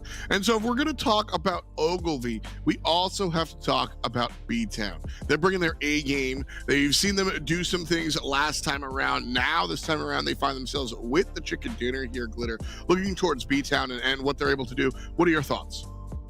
Yeah, no, okay, so BTOWN are one of those teams that started really hot out of the gate. Everybody was really hyped on them, you know, first place out of PMCO, and then they got really quiet for a little bit. So it's really, really nice to see a solid resurgence here out of BTOWN as we take a look at the player stats for that squad after this last match, because it was really good. Not only did they function really, really well as a team, but you can see here just how much damage they were able to get on the board so far for League Play Day 6. I mean, specifically though, specifically, you know, something that I had noticed was the fact that in that last match, they had such solid positioning and group movement. You can see Grave here with over 1,000 damage and 5 kills, but moving down the list, everyone is kind of pulling their weight here a little bit. You got Isajat with almost 800 damage, Peaceful with 500, and even though Drake doesn't have any kills, still getting the damage in at 334 damage. I mean, this is, I think we can even still kind of squeeze a little bit more out of them here, Seven, because we've seen even more performances, but the fact that they're kind of ramping back up makes me feel a lot better about BTOWN. Yeah, this is a team that, I mean, at the beginning of this tournament, we saw how aggressive they could be, right? We saw they were able to just get the kills. We weren't really expecting them to get placement points as much, but they've been able to turn it around. I mean, for them to be able to start getting chicken dinners, I think it's quite impressive how much they've been able to improve here. And with Drake, you said it. I mean, he hasn't been getting the kills, which is very important, but at least he's helping out in damage, and hopefully some of the other teams are able to kind of pick it up. As you've been able to see, Grave, you mentioned it, 5 kills. He only has 2 knocks, so he's been able to steal most of his kills from other teams or maybe teammates. Who knows? Everybody got to be able to pull their weight. You know, we've seen, I think one of the cooler things, I think we were looking at WallStreetBets. No, it was Nova, where all their players were hitting like 1,000. Again, I'm going to bring up that word again, consistency, not just macro big picture, but also micro individually. You got to find the consistency within your teammates, right? A lot of times we see teams just kind of like follow the one guy, and those teams will have some issues as they kind of find themselves because if that guy doesn't show up, well, team can't really show up, and that's a whole big thing. With that in mind, I'm on Glitter's page. I've really been looking at this Nova. I have been won over, and so I want to introduce that topic of conversation. Seven, has there been a team that you did not initially believe in, but after their performance or arguments have won you over this season? Nova. I'm actually with you guys on Nova, and it kind of leads me with the interview that we did with Shifan. Because, I mean, I asked him, we've seen this kind of performances from you guys before. We've seen you guys do really well and then absolutely disappear when it actually matters. And that's what I want to be able to see out of this team, especially when we get here towards the finals, especially when we get towards the last super weekend. Because technically, we really haven't talked about this, but the PMGC points are fairly close. In a way, they've been able to close up that gap big time with Ghost Gaming. And if they're able to perform the way they are, and if Ghost Gaming kind of keeps sandbagging, there's just a slight chance that nobody could pass them when it comes to PMGC points.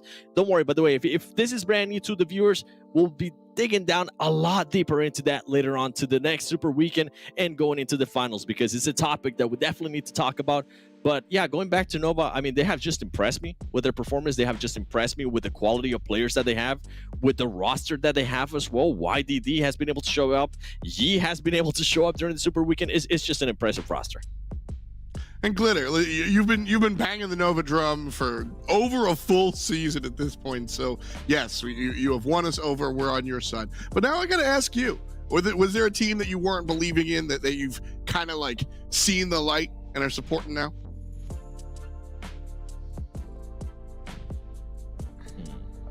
No.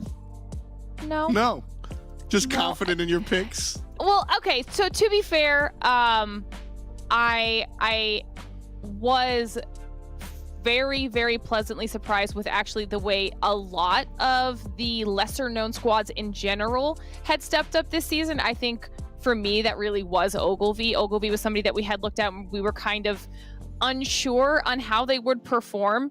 And they have just, you know, taking into consideration a few bad games here and there aside, generally, they also have been pretty consistent and done very well for themselves. So I think they're someone that I have been pleasantly surprised by this entire time. You know, normally I'd razz you for that answer, but since you have been the Nova believer, I'll give you all the room in the world to do that there for sure. We're moving on to map number 3 here. Team's about to take the field. Miramar is where we are going. We have 3 Miramar and 2 Erangels today, and we are right smack in the middle, like a piece of cherry on a cookie. Miramar is going to be coming up. We'll see teams A, B, D, and E take the field. So no 19, no Nova, unfortunately, no Mezexis, and no BTOWN. Definitely something you want to take a look at as we put our eyes towards the next one. Listen, I'm gonna let Seven go hang out with his friend, and me and Glitter are just gonna make fun of him. Let's bring in the casters. Mustache Dave and Hot Jukes are waiting somewhere in the wings. We're gonna push our analysts out and bring in our commentators. Map number 3, we're going to Miramar. Let's get it. Let's get it. Dude, 7 WG. Busting out the flamingo, dude. Yeah, if we get another water circle, dude, I am blaming 7 100%, Dave. I think it's impossible, right? Like the chances of getting impossible. that water circle in general is like 0.0000870. Yeah, like there's a lot of zeros. For it to happen again, that's like triple the zeros before the 8-7. So it ain't happening. If it does, it does. Wow. All right. It's like we already got struck by lightning, right? Once. Yeah. Now, can we get struck by lightning twice in the same place? We're about to find out, everybody. It's back to Miramar, dude. I mean, woo. It's all downhill, dude. It's all downhill. It's all downhill. The last day of league play. Already 3 weeks deep.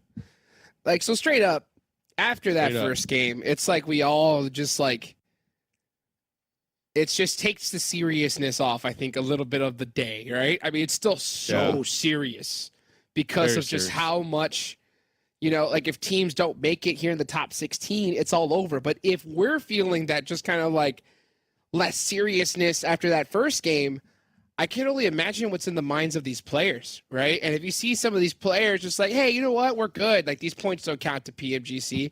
We've already did great on day one, like Pittsburgh Knights, you know, Illuminati, Mezexis. We're good. Like, we're set. So why don't we just go and have fun? And the thing is that if they do that and they go out early, the teams at the bottom most likely going to get full sent on. They're going to have more trouble.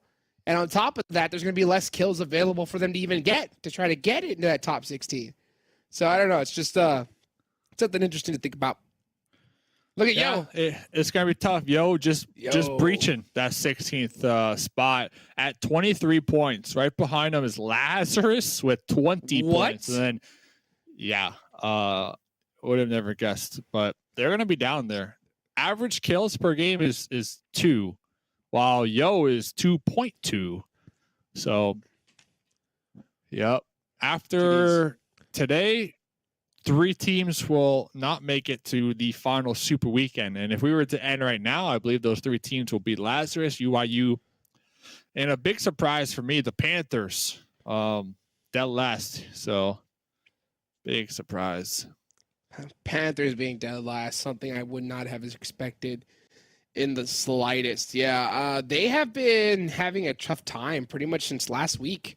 We just saw them just get taken out early, constantly.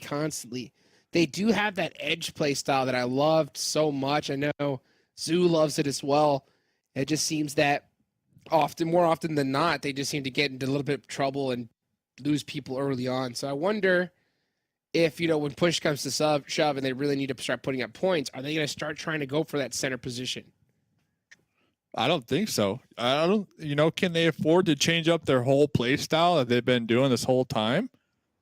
I don't think so. If they do, it's going to be a challenge in its own, unless they've been practicing else, and practice outside of this competitive lobby or within scrims. Unless they have that plan B, I don't see where they would be able to implement a completely different strategy here, especially when the pressure is built up like it is now with 5 games played, 9 points. I agree with you. I think, I don't want to pinpoint one moment, but if there was, I would definitely pinpoint that 4v1 on Super Weekend. Like, after that moment, it just has been going down from there. Maybe that just kind of took a little bit of wind out their sails. And ever since then, just that little demoralization could definitely have an impact on your whole team mentally. And I think we're starting to see after effects of it for them. But really all it takes to bounce back is one good game. You know what I'm saying? One good game. Yeah, exactly. where you just start right back at clapping it. everybody and you get that confidence back. It's like a boxer, right? When you lose a fight, you can't lose that confidence. But once you get that big knockout, once again, you start getting those ganas back. You start feeling yourself. So that's where I really want to see punches. for the Panthers. Oh yeah, look at that. Rad. I just saw Rad in the kill feed punch somebody out. Okay, Rad. Okay, Rad. I think this is one of the squad mates from UYU. So Ason, before today's games, actually told me, they said, Dave, don't tell nobody this. And I said, I'm going to tell everybody this. They said that they're going to play on Miramar and try to reclaim Impala from UYU. And they're using today. Nice. Okay. They're using today to do it because UYU, they are demoralized. Like you were kind of talking about with the Panthers. They only have so many points. They haven't been playing the best. So they wanted to come into today's matches while the team's already down and out and try to get some early kill points on them and reclaim one of their drop spots here. So I think that's why we saw an early Syndicate push. Can't say I blame them. I mean, one member of UIU is already down, and unfortunately, lost 2 early on as well. You're gonna lose Iris and Spring. So Purge and Spray gonna have to come up big. I mean, considering that they're pretty much right there at the brink of getting taken out. Lazarus, they want one big game. The problem though is, Dave, this is the second day, right? We had what happened in the first match happen, and now you're gonna have teams just start mixing around here. You're gonna see Spray get some nice shots back and forth. Jump shots all over the place. He's going to actually end up going down. Ogilvy taking down Spray. So there goes 3 teammates from Purge. Forced to just drive away. This is just so devastating for this team. Come on, Yep, and unfortunate for Purge, there's no water circles this game for them to swim in and get good placement points. So good luck to them. And honestly, you got to give it to Verix from Ogilvy up there with the M16. The single tap definitely keeping Spray like pinned down behind that sheet metal wall. Pinned down from far too. What are your thoughts? Not trying to shift the topic if you were going with something, but the M16, like this is a gun that we never saw for at least, I want to say 2 years at least. Like I've never seen it being used like it is now this season. Like what happened? Did it get buffed? Is it the flavor of the month? Like why all of a sudden, Hot Jukes? One word. Spec. One word. That's the word. I mean, spec. What's the word? I didn't hear. Spec. Spec from Ghost Gaming, dude. That guy really started taking up the M16 and making some big plays with it. And to be honest with you, he is like one of the best like gunners, I think, Gabe. And you're going to see a lot of players, who start analyzing, teams and players that have success. Spec is going to be one of those guys. And if you see him just absolutely fracking out with that M16, you're going to want to go and, try to emulate that. Then afterwards, you see what Acer did. And then when you see what Acer did inside that shack, that just galvanizes that even further. And I think we're seeing more teams just say, hey, you know what? I'm going to give the M16 a try. And then once they realize, oh, guess what? Dang, M16 OP, it just starts becoming the new meta. But usually all it takes is one person to really start that train going. And I got to give it to, I think, Spec for, putting the coal in that one. So then what's the next weapon then? Like the underrated weapon that we never see used? Swimming? Nah, dude. The weapon, man. Oh, so the weapon. The mutant? No, never. What? Worst gun in the game, big dog. Worst gun in the game. I think if the M16 can make a comeback, the mutant can make a comeback. The M16 is 5.56. The mutant is 7.62. So doesn't it pack a stronger punch? Like, why not? Why not the mutant? The fire rate, just the fact that it sucks, so many different things. I mean, the mutant just is so much more difficult to get a knock. And that M16, if you're able to get those taps in perfect sync, it's just so rapid fire and it does so much damage. You're able to get those knocks from it. So, yeah, that mutant is going to be out of play for a while. But all it takes is an update. PUBG Mobile comes out with a new update and new meta happens. We're starting to see, the UMP was almost never touched. That's basically the best CQC, weapon in the game at this point. So we definitely see those shifts happen as updates come along. This could be a nice little setup for Lazarus, But as I say that, one of their squad mates, Telly, the IGL, actually knocked out there in the open. Looks like the squad mate's going to be grouping on top of Telly to possibly get the pick up the revive. Oh, Telly, watch out. No, Telly, don't get thirsted. Ah, multiple angles. You had Coops with the mini Alucard with the M4. Man, where is Alucard? How is Alucard right on top of that? Wow. Man. Lazarus has to be really careful. Like, because they're going to start getting camped so they don't make it this next Super Weekend. Guarantee you. Like, they're already. Are they already? I mean, yeah, they're already in that much trouble. So I wonder if after that kill, they're going to start hunting them down. The Knights ain't got nothing to lose. That's for sure. Look at that Syndicate. Yeah, Rad getting a nice shot there. Like I just mentioned, that UMP coming up big. Oh, back and forth, though. WallStreetBets. Drago.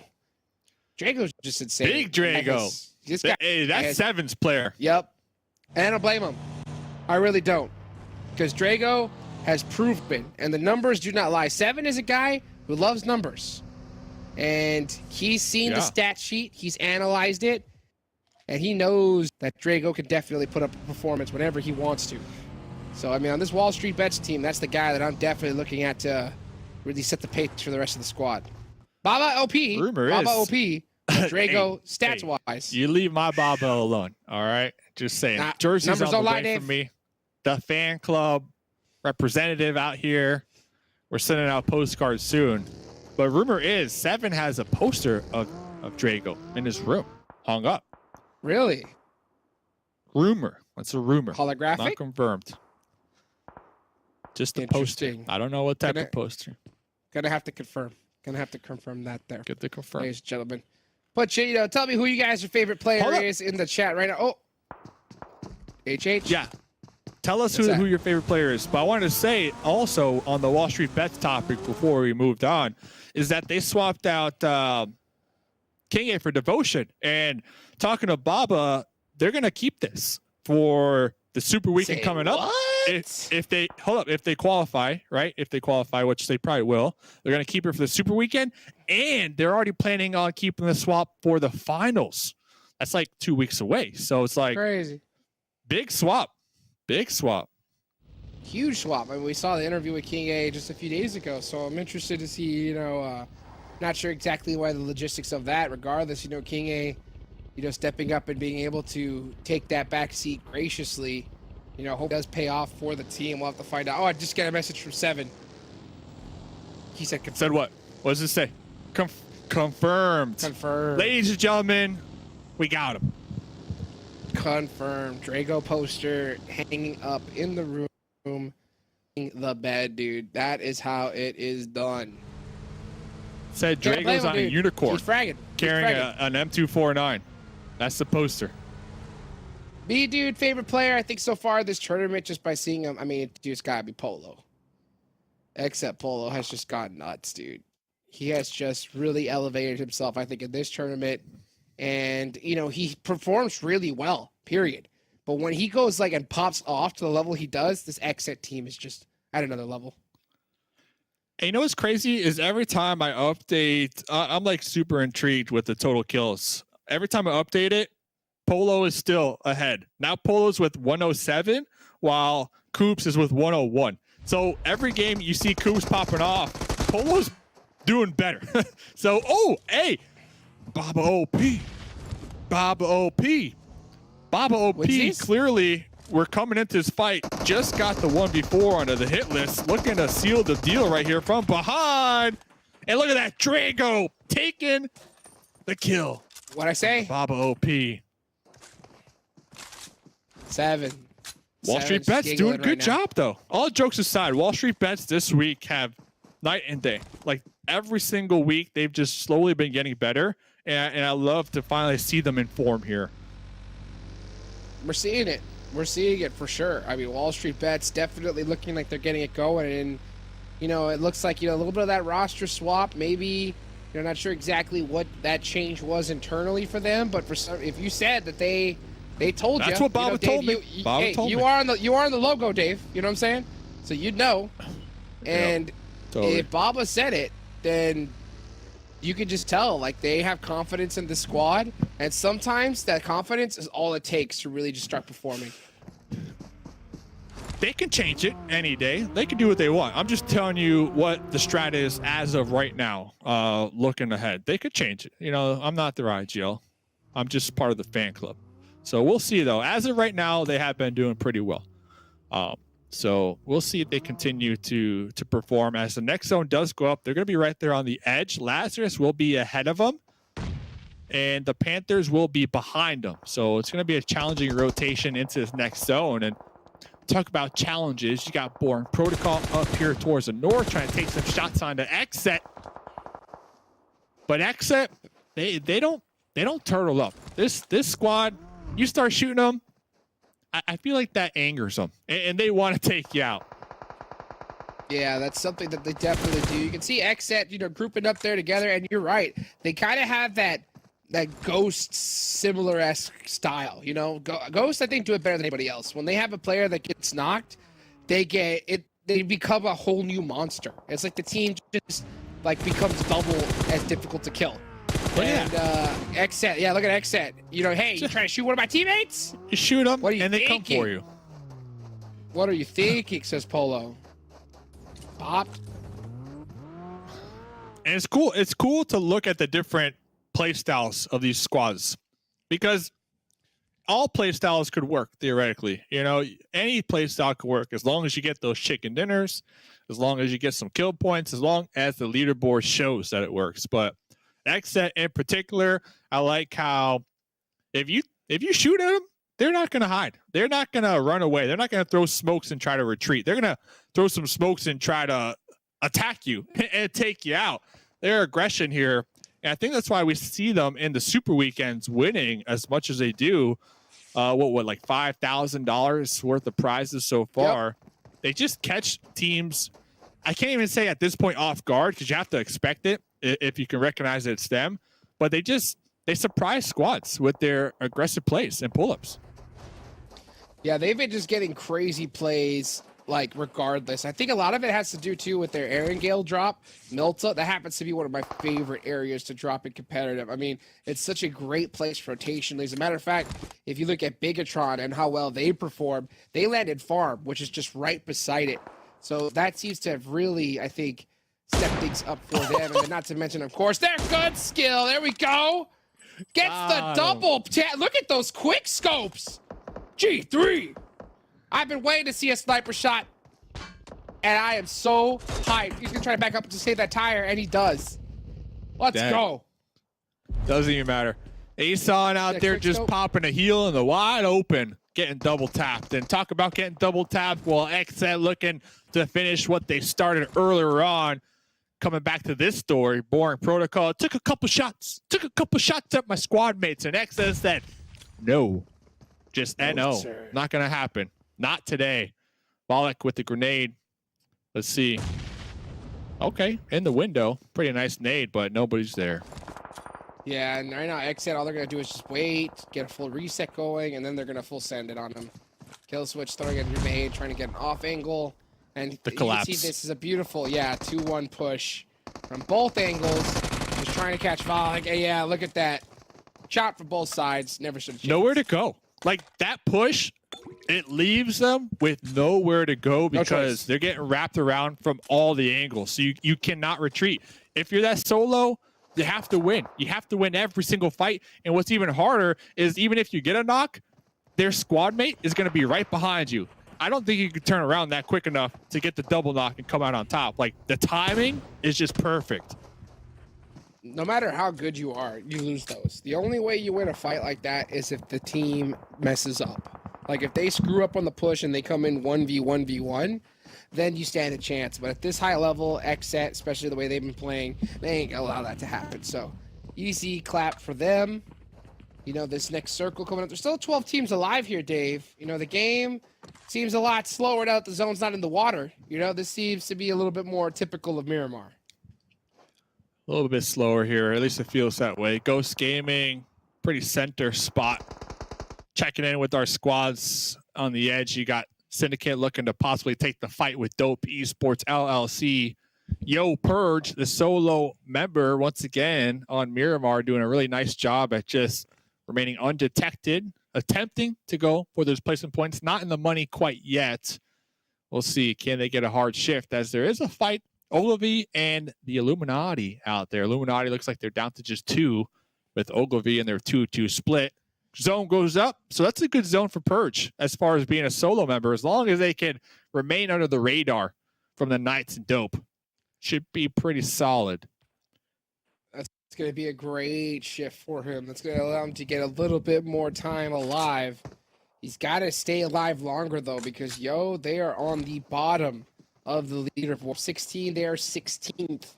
Barely by the skin of their teeth. Lazarus did get taken out early. He does have another game here, so they'll be able to get a chance to make it up, but it looks like it's going to be only one game for them. You can see Dope putting down some shots.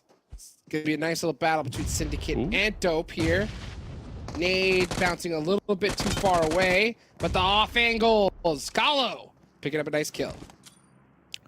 Yeah, different levels of elevation here on these little tiny hills. We saw Kalo just in a perfect spot now, and now with that knock and confirmed, Dope Esports looking to pretty much keep Syndicate pinched out here.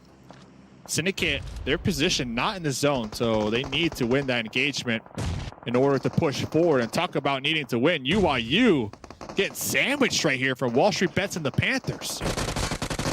Panthers need to put up some big points, and this could be their chance, but it doesn't look like WallStreetBets is going to give them any room. Here they go, finally. Emoso catching Baba. Nade piecing them up a little bit.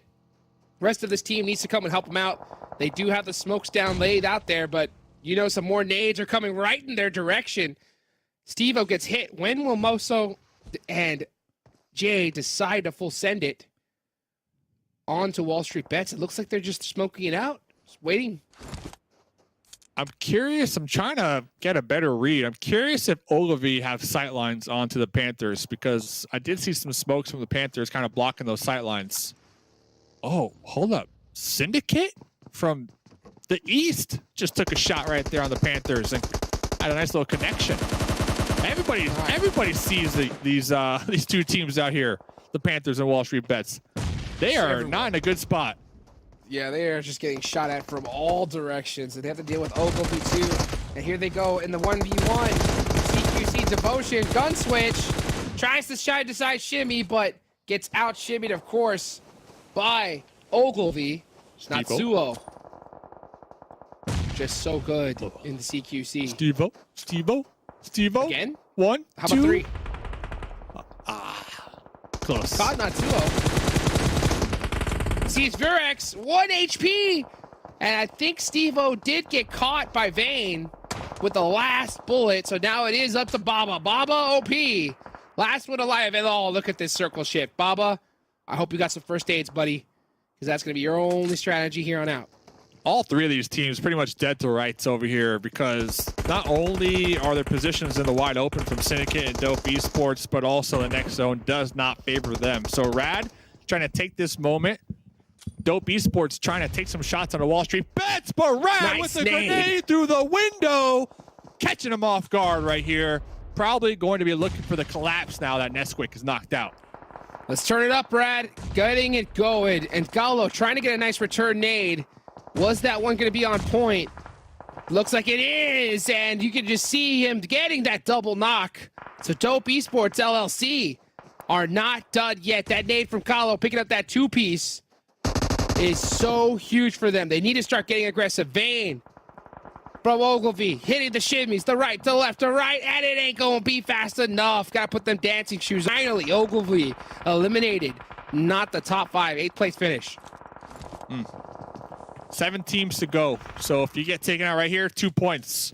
And we're starting to catch a glimpse of the chaos of the center zone here.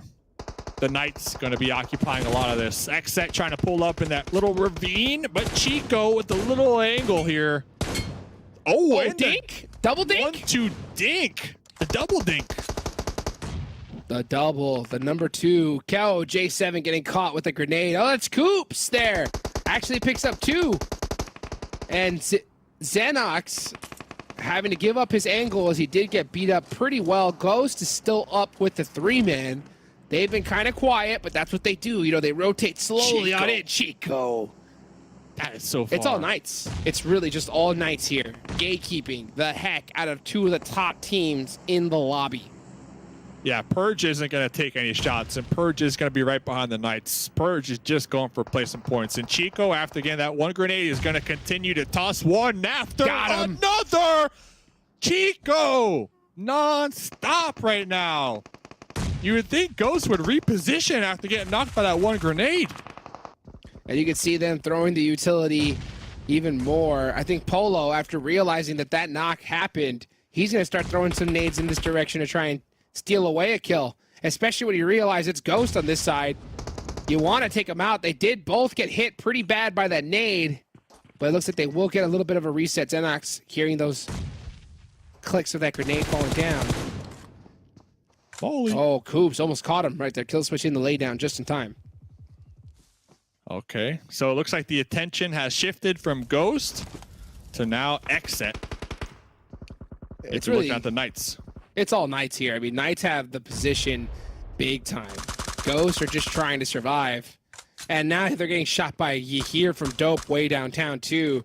They have literally no angles. Ghost is going to pass off all their meds to one player and just have him heal it out if they even have any left. That's literally their only strategy at this point. Dope can also create some type of chaos for the Knights, possibly. But Ghost's going to be laying down a smoke tunnel, trying to get across the field. Missing about 2 smokes to connect to the building, and they are going to be spotted and taken out in 6th place right there. It's all it takes. It's all it takes. Yeah, unfortunately, they probably most likely didn't even have any heals, so they just decided to full send it on in, getting just taken out instantly. There's still 5 squads in this game here. Knights are split up in the buildings, just holding it down here, hunkering down, trying to get some more shots onto XSET because they know exactly where XSET is. XSET not with a ton of options. They really only have that smoke if they want to be able to get into this next zone. They don't have to travel too far, but they got to really watch out from Knights. They're not sure of all the angles that they have covered because the Knights are very well spread out now. I want to point out as well the bus wall that the Xenox has right there. So if you want a Xenox straight up into that building, there's only 2 options. And Xenox keeps opening and closing the door, trying to see these sight lines, and has the cover from the bus from many angles that see directly through the door. Like, this is all strategic right now.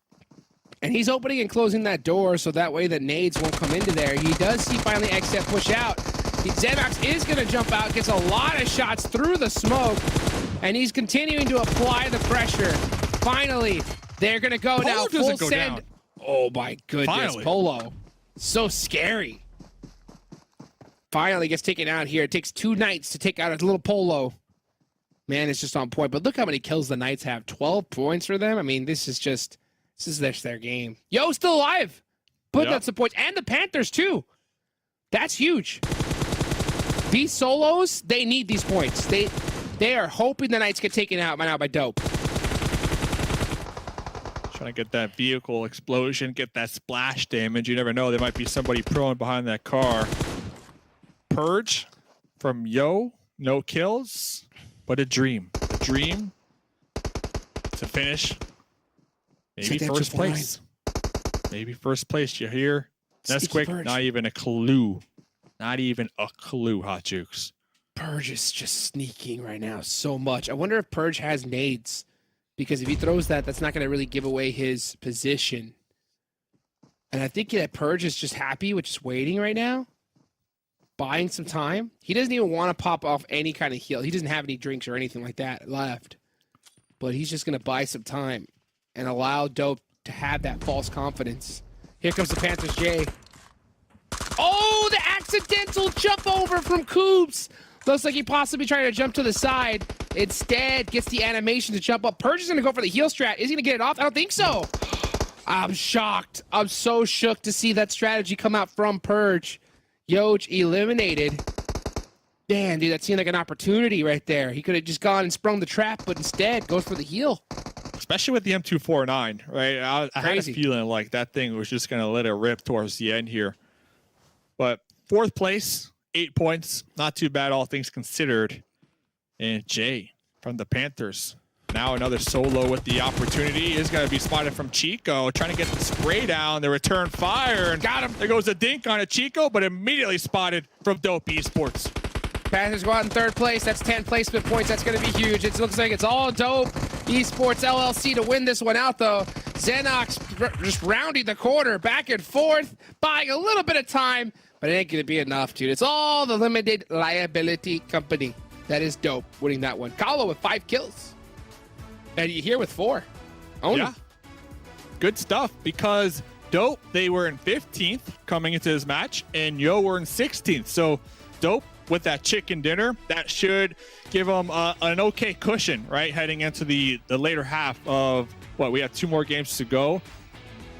That should give them a better cushion. I was just peeking to see if they're playing these 2 games, by the way, and they are. So that is a good finish for Dope, all things considered, when we're looking at them to qualify for Super Weekend number 3. And also, you can kind of say the same for Yo here, Hot Jukes, your squad. Definitely. I mean, this is a really big game for both these teams. Definitely more for Dope, because after that chicken dinner, they're set, right? They're like, okay, we're going to make it into the next Super Weekend. Yo, putting up 8 points is got to feel good, but it ain't going to feel as good as Dope. I think they're still in trouble. They need to pop off in the remaining matches that they have left to secure their spot for the Super Weekend. And one team that I'm really looking at, though, on the second page, Bob, dude. Boring Protocol putting up a goose egg. That one's got to hurt. They are mid-pack, though. They are mid-pack of the overall leaderboards for league play. I'm looking at the Panthers. I think 13 points that game is going to set them up a little closer to that 16th spot. Not quite there yet, and I think they have 2 more games to go. So kind of similar to what we saw there from Dope. I think the Panthers are looking for that winner chicken dinner to claw their way back into the potential for this Super Weekend number 3. That's all it takes. One dinner can pretty much almost punch your ticket on over to the Super Weekend if it's good enough. But I mean, there's only 2 matches left, and considering that this is the last day and a lot of teams don't have anything to lose, I know for a fact we're going to see some shenanigans, Dave. We're going to see all kinds of craziness, weird plays, and we're going to see some teams just go out. So, everybody that's watching, it's gonna get intense here really soon. 2 more games to go, ladies and gentlemen. Don't go anywhere. We have more PUBG Mobile action. Make sure you watch the last 2 games, because it's going to decide who makes it to Super Weekend number 3. Don't go anywhere. Be right back.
OnePlus 9 Pro. OnePlus, The OnePlus 9 Pro, oh my god, this phone feels incredible. The best processor, 120 hertz, 12 gigs of RAM, and a Hasselblad camera. What more could you want? the hyper touch on this bad boy is phenomenal. The best model of OnePlus phone I have used to date.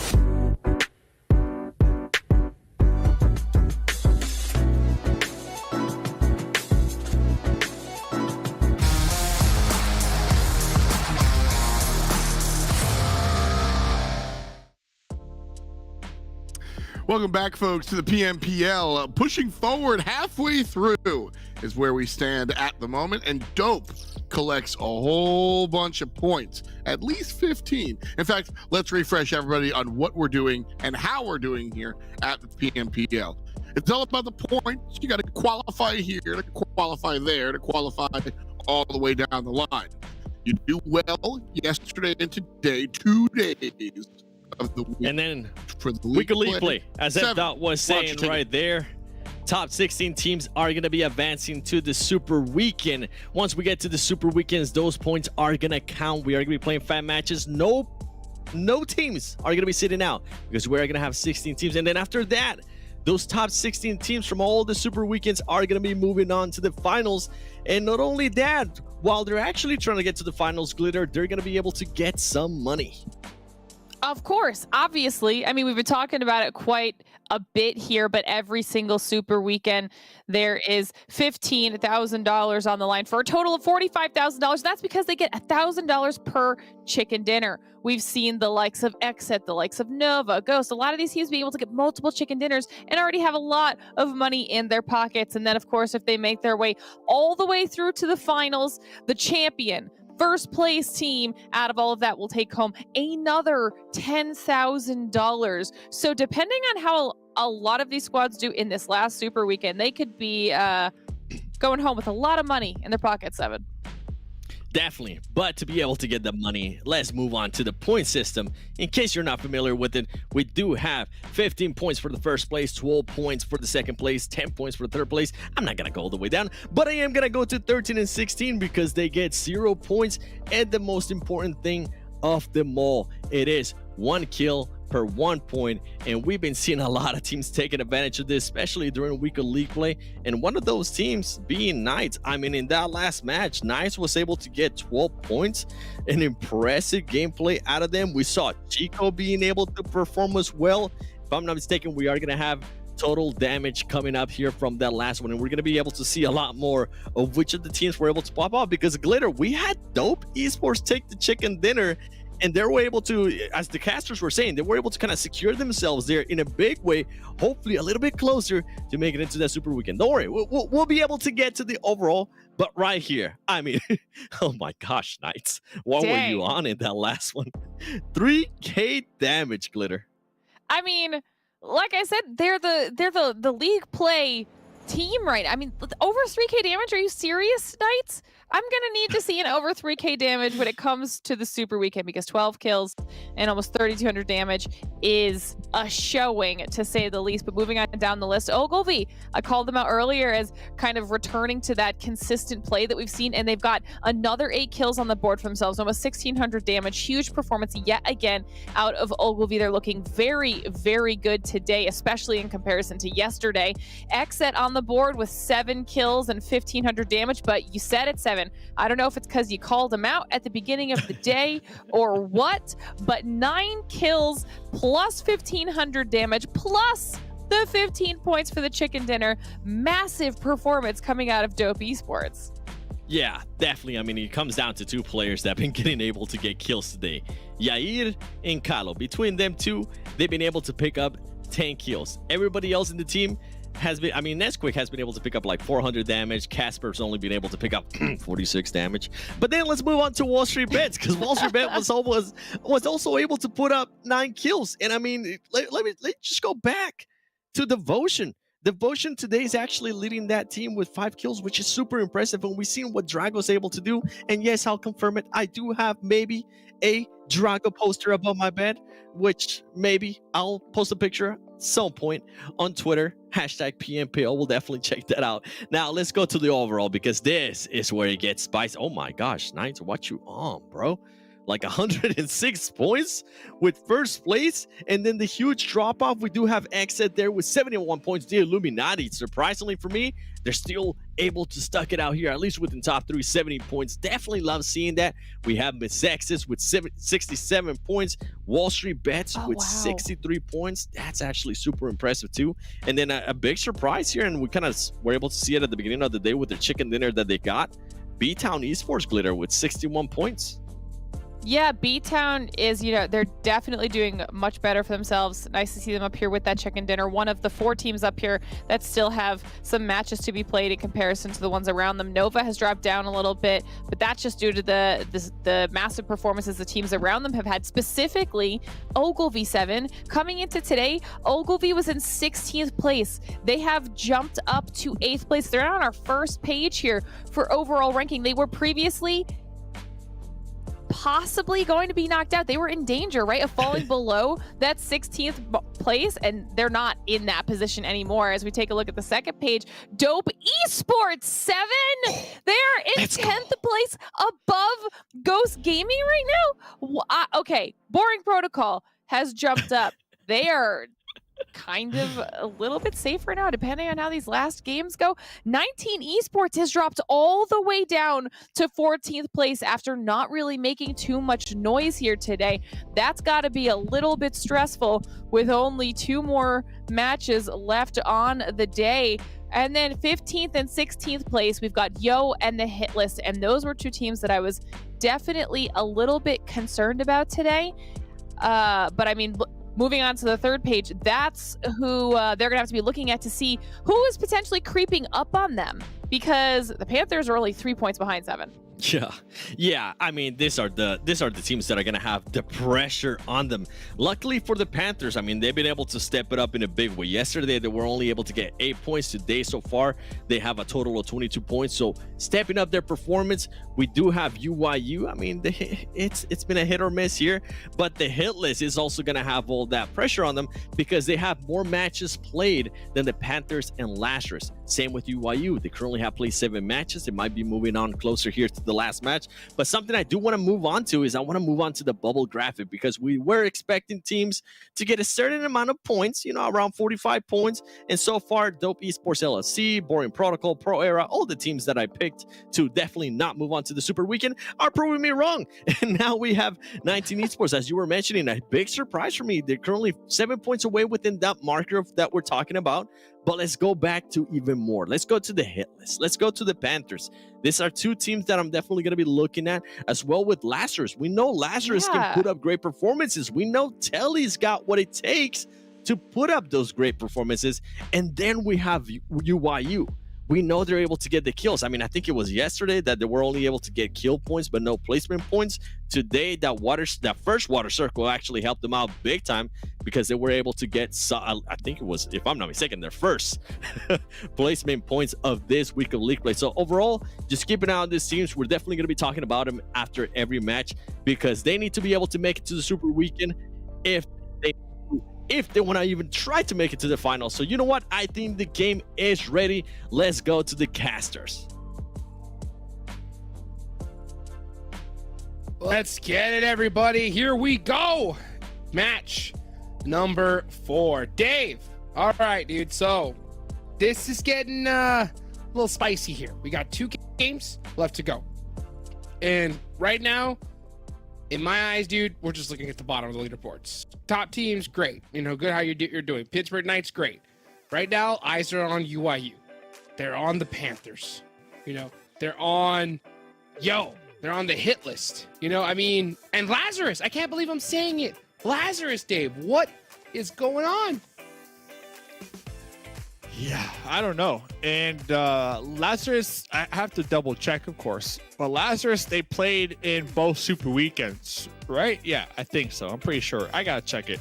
So if they don't qualify for this third one, depending on their points, they might be okay. It's going to be kind of really close. I'll definitely double check that.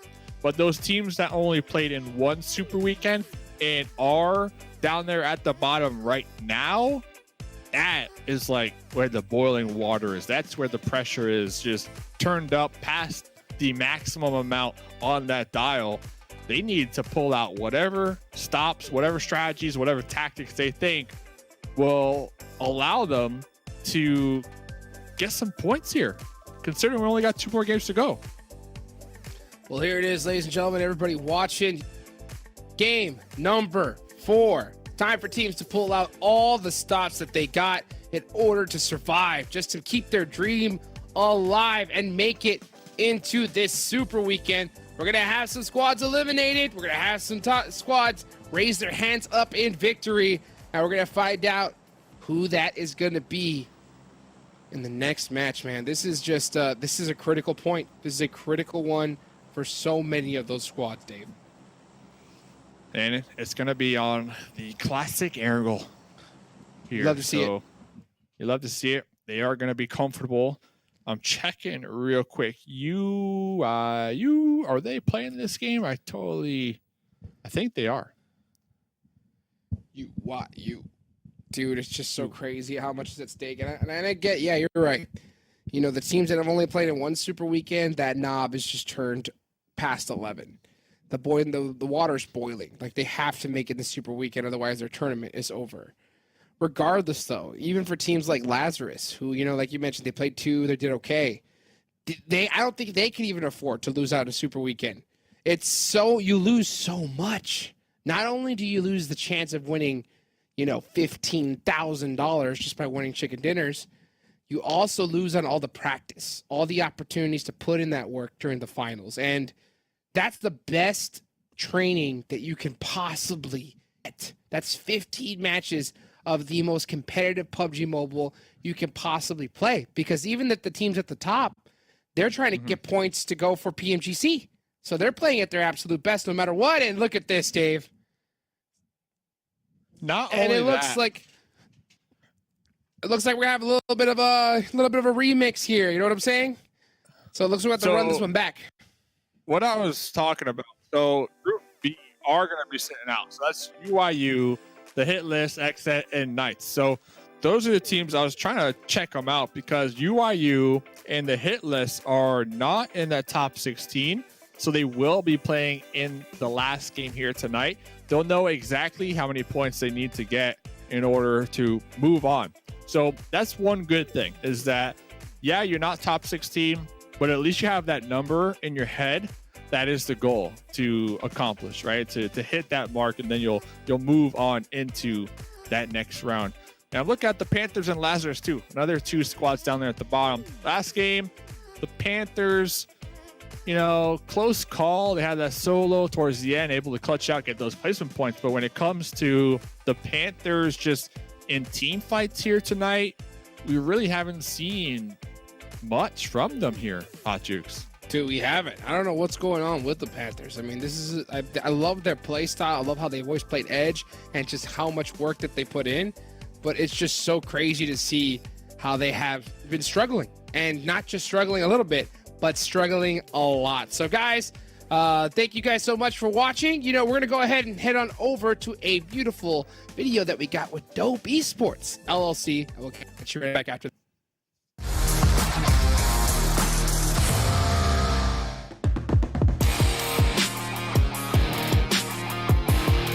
Hey everyone, I'm joined by Yahir of Dope Esports LLC to dive into the expectations that they have for PMPL NA season number 2. All right, so Yahir, you guys are a newish team. This is your second PMPL. What do you expect from this year? Mi expectativa es mejorar la posición que quedamos en la pasada y sobre todo clasificar a la final. If you make it to the finals, what does that mean to you? Significaría que estamos mejorando y pues eso, mejorando. Why do you think your team is going to make it out of all the teams here? Creo que si nos proponemos llegar a la final, podemos sacar nuestro mejor juego y así clasificar. You specifically have played in PMPL before. What are you doing differently from last year to this year? Pues tengo un poco más de conocimiento sobre el estilo de juego de los otros equipos y su modo de juego como tal, con la zona. Well, with that added knowledge and that extra confidence, Dope Esports LLC has the chance to make reverberations across the Americas region. Best of luck here at PMPL NA here. Gracias, gracias.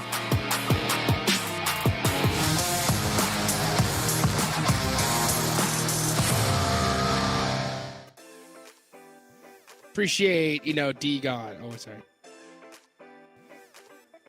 Appreciate D-God, coming with that awesome interview there with Dope Esports LLC. You heard it there, right there, Dave, from you here. How pretty much every single one of his answers was just make it to the finals. You know what I'm saying? Please, just as long as we make it to the finals, we'll do this. Make it to the finals, we'll do that. That's the only thing that they have on their mind. And I guarantee you, that thought process is going to be the exact same of these teams that are on the bottom.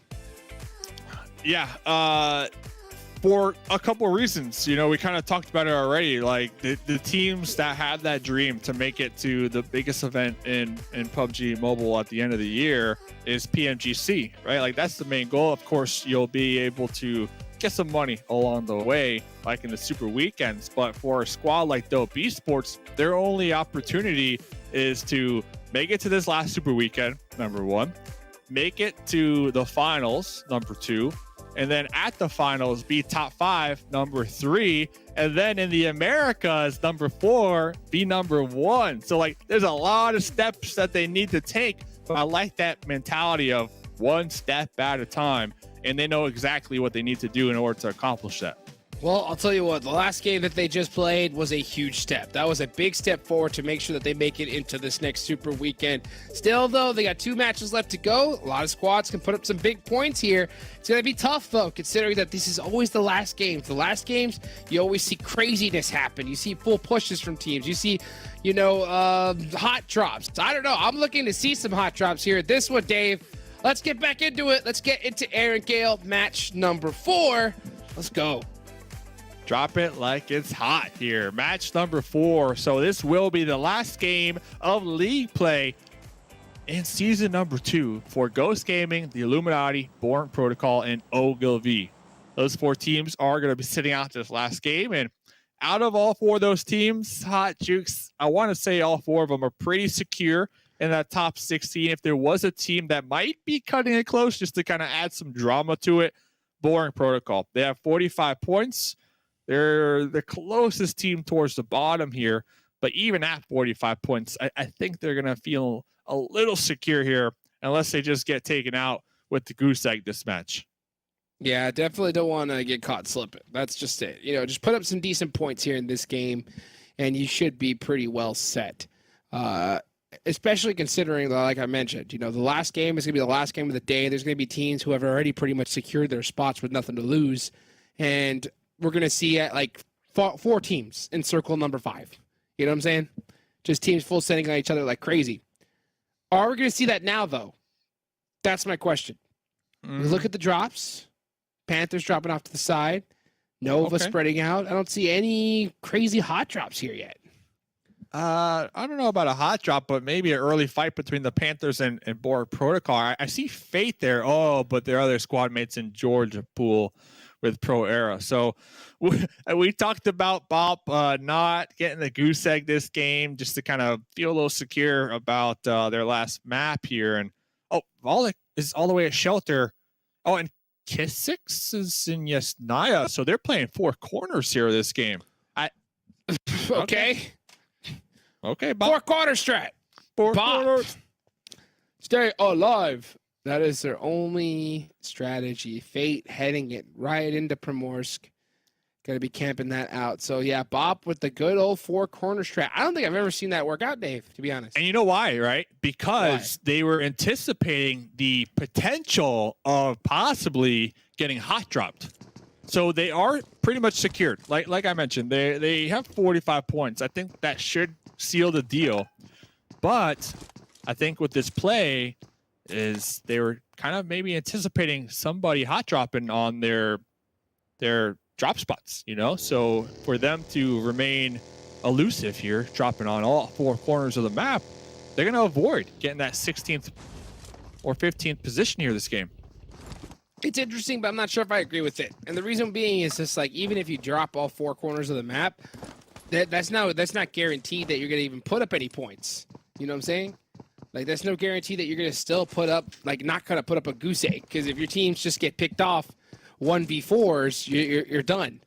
So, I mean, especially now with the way placement points are, if all 4 players get taken out past 8th place, it's 1 point.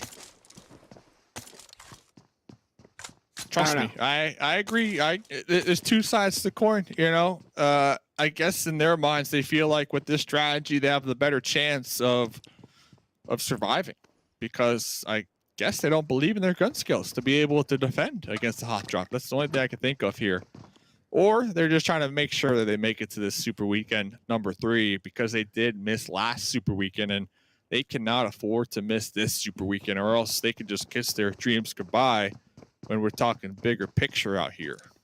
Well, when you got so much at stake, I guess I can't really blame you for coming up with a crazy strategy or just something different just to make sure that your dreams don't get crushed. So, I'm going to keep an eye on this game for sure, because I'm really interested to see how Bop does. Like, does the 4-corner strat still work? Because I haven't seen it in such a long time. Back when placement points were, like, extremely valuable, I saw it like, all right, this could work.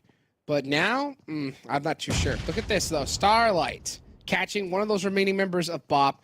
Now, here's what's going to happen. Starlight, what's going to happen? He's going to sit. He's going to sit. He's going to wait for the rest of the team of Mezexis to come help him out, and then they're going to full set it on Valak. That's what's going to happen.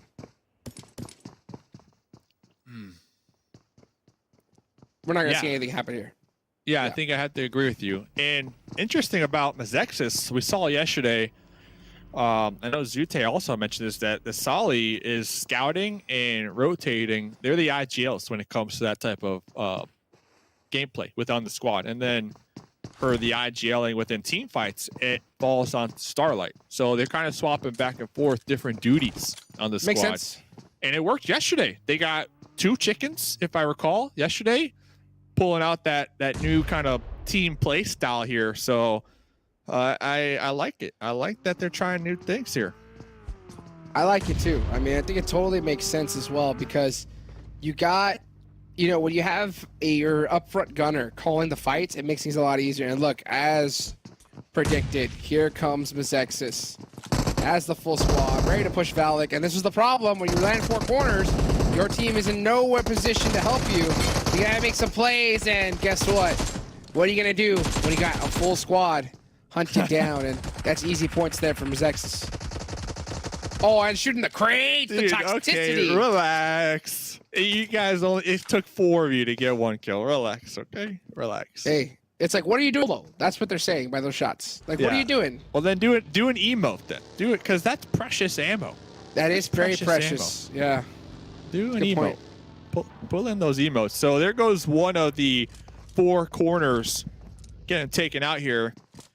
I used to love that game, by the way. Like, I was the kid that would always like run from one corner to the other when they called out that one corner. I'm like, I was in that corner. I was halfway. Not Send me. it.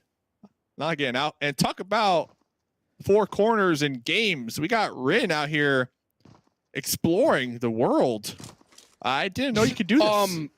Hello? Okay, Rin. I mean, this is what happens, right? Nova guaranteed going to the finals. You could. All right, what did I say about shenanigans? We're gonna see it. And look at this, Rin taking the opportunity to do a little bit of research. Say, hey, let's go. Let's climb this tower. This dude, if he climbs to that antenna like all the way up, imagine. I hope so. Don't stop there, Rin. We need going. to see you go all the way up. Dude, yeah, but what happens if he falls? Then you're probably dead. But at least you go out with style. You know, That's at least true. you. It's not keep eyes on falling. It's that. just gliding with style.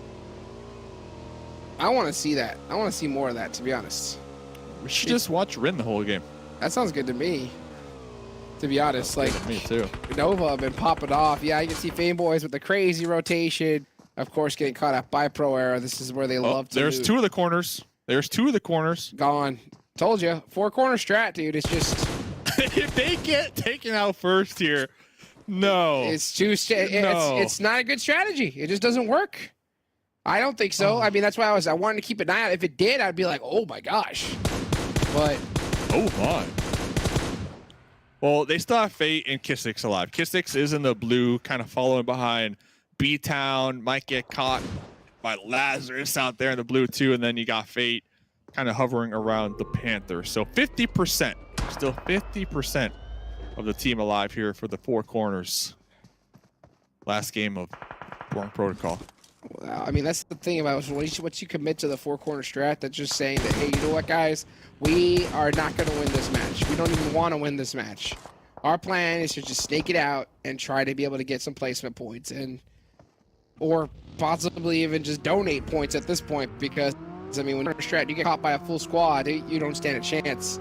We just saw a little bit earlier that happen. So, I'd still want to see if those two players can put up some nice points, playing it very passively. Look, I'm looking at the map right now. You see Kissix having to make a pretty bold rotation from the east side. Zone does fall. Fate's good, though. Yeah, Fate's set. He's really set up. It's really all on Fate. If I was Fate, I would probably go to those houses out there on the coastline. Like, nobody ever uses those houses. Oh, Tensa trying to get the spray down. Looks like they were able to connect onto Light right here from Mezexis. Mezexis feeling good after getting that 1 point early game, but now they're down to just 2 after that rotation. Lie getting taken out. Unfortunately for her, you know, she's definitely had some pretty good performances with Mezexis, especially yesterday, you know, putting up those big 2 chicken dinners. That set them up really well here for the day. WallStreetBets, look at that, getting taken out. Drago, Seven's favorite player, gonna pop on out and have to deal with Topia here with the run over. Drago, not like this. That's why you never see the 3-seater. It's the worst. It's the worst, dude. And we were talking about in game 2 how, you know, I was talking to some viewers and they like to watch these competitive players, get some tips and tricks. Well, there's a tip right there. Don't use the 3-seater. And here's another tip.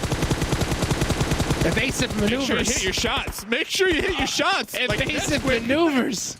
In the buggy, right in front of Isajat right there. Isajat's going to hope that wasn't caught on stream.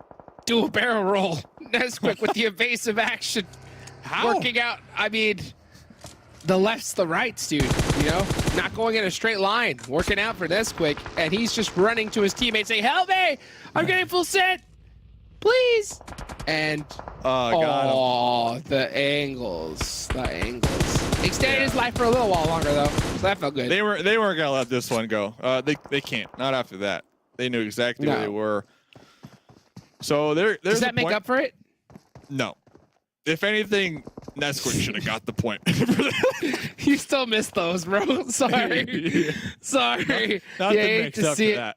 But you know what? It happens. Like, you know, 1v1 me, I'll lose every time. So I can't really talk too much trash. Especially these days, I'll miss those shots all day long here. Look at Land. Busting out that M16. Oh, stood up a little bit too high. And we saw Y-Triple-D getting that beautiful knock. And now with Nova, again, with considering how well that they've been doing, I wouldn't be surprised if Nova just full pushes this. Did Rin fall? Rin is gone. Down. Yeah, he went down. I missed it, and hopefully we caught that. Hopefully we have a replay, maybe. But Nova, we kind of theory crafted in game number 1, like this is a squad, they're up there at the top when it comes to, well, they're the mid-pack now when it comes to league play leaderboard, so they're definitely going to be making it to the Super Weekend. And we were kind of talking like, are they using this moment to try new things? And I think so. Same. I mean, this is one of the top teams in the lobby. The fact that they're in the middle of the pack now is just due to the fact of the way the point system is set up. But look at them putting the pressure onto the Illuminati. King Hua goes down. Land trying to survive in the 1v1, actually making a 1v2. Burex from Ogilvy. Okay. Nice. Ogilvy was in this. I thought that fight was still with Nova. No, sir. Ogilvy came in with the third party, and she fought. Oh, nothing but dinks. Oh, hold up. That's 75%. Wait, memory?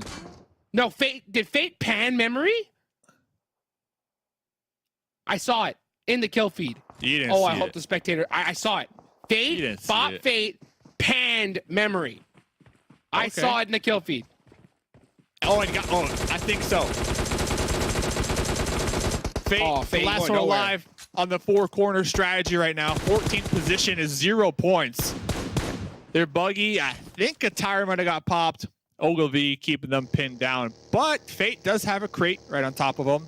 And it is in the cover within this next zone. So 25%, not going nowhere, but they are in the zone, so that is something to consider. And with Ogilvy keeping tabs on them, Ogilvy might get pushed from the Panthers or Syndicate on the edge. So that just might be a blessing for Fate. Oh, we talked about Fate not going nowhere. Fate is going somewhere. Fate was able to pop in that buggy, reposition, and now is right near the duo, right between the duo from Mezexis. Say what? How did he get out of there? Yeah, how did he get out of there? I mean, when I saw that, I was like, all right, he ain't moving from that shack for the rest of the game.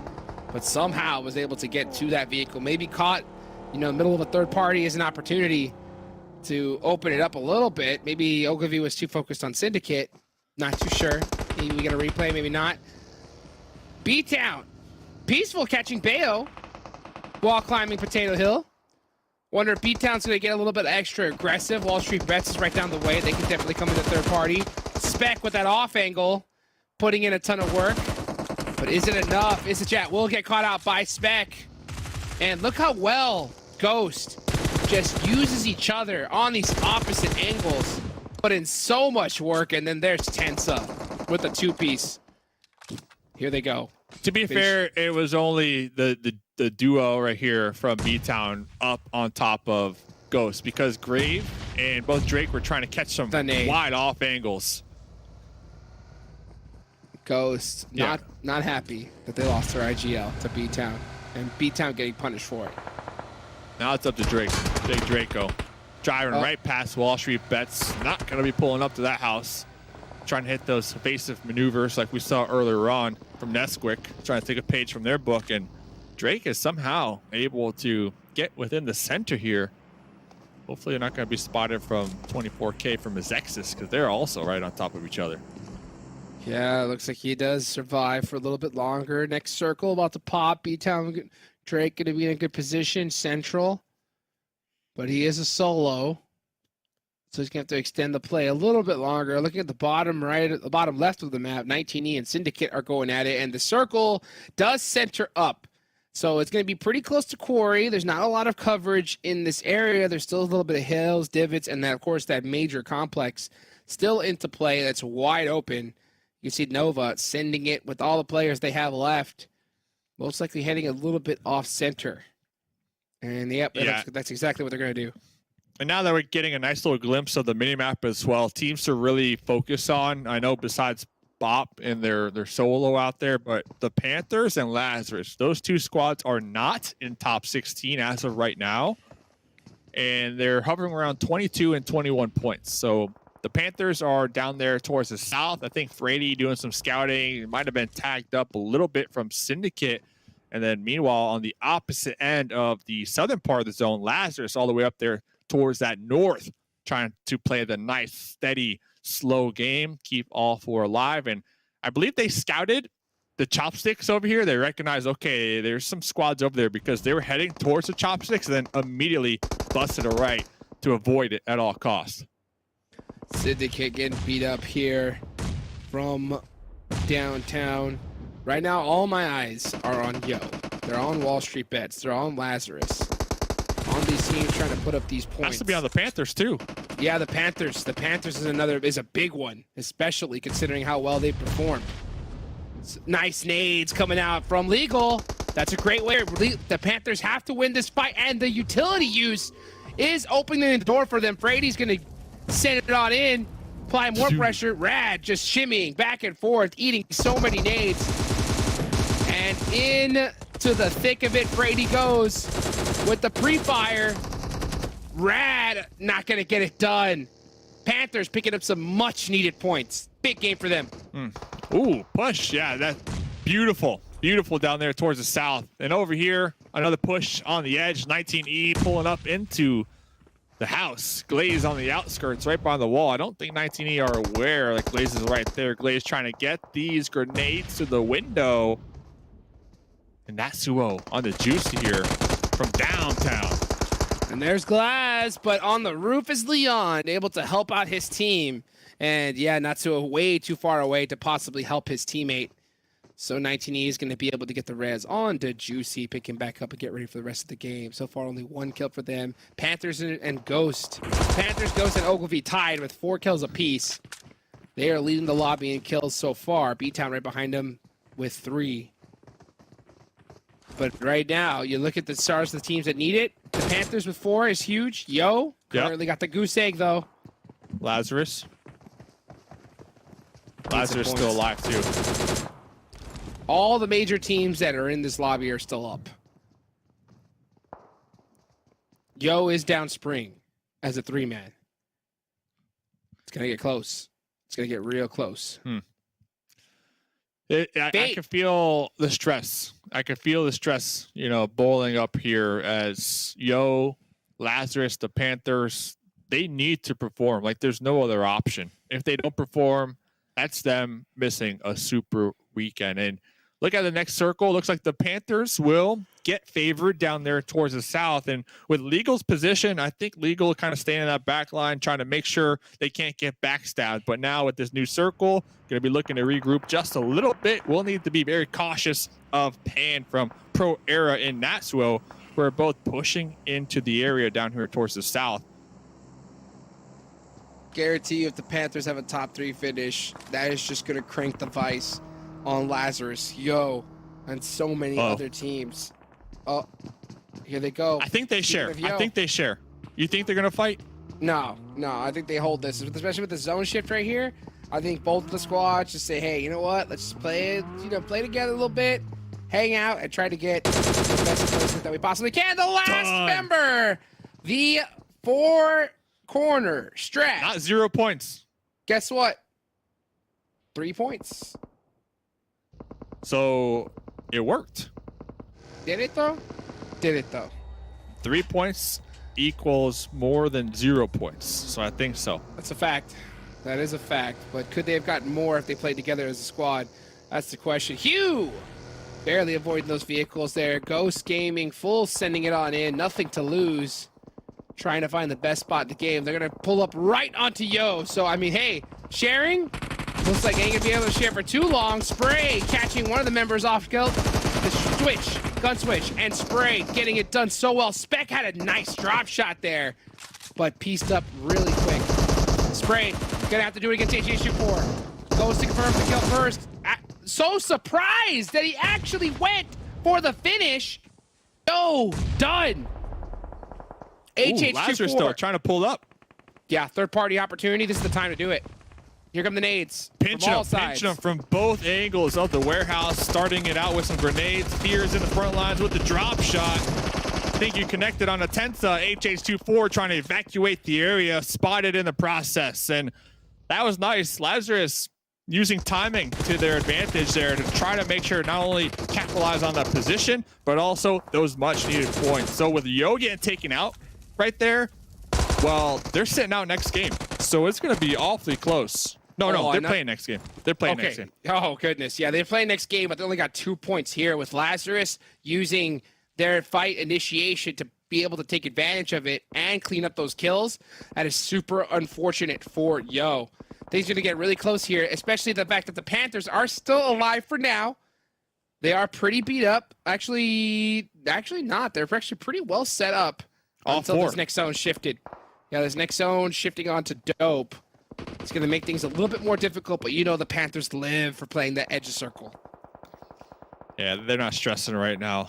And looking at this, though, they have, three. They have 2 buggies and a Tesla. So they have vehicles to work with that they can pull up into the zone as long as they don't get taken out by Chiffon. They have vehicles to work with to create their own cover moving forward. And I think if they could take out Chiffon, then they could quickly rotate and build that cover before Lazarus make their approach across the field from their warehouses into the field. I wonder if the Panthers are going to push this 3-1. So you're going to see this moving out because the zone is going to start closing. They're on the thick side of it, so the zone's going to close pretty quickly here. I wonder if they're going to keep one in the back line and send the rest up. The only thing is that they only got buggies.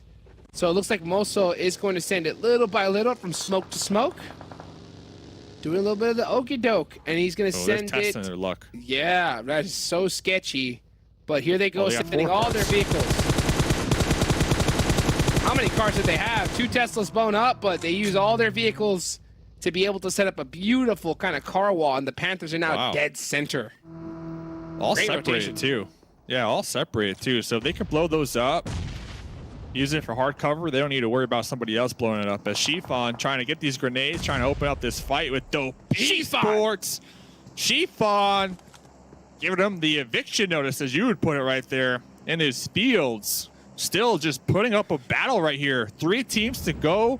This is a perfect game for both Lazarus and the Panthers. They needed this game so bad here to breach that top 16.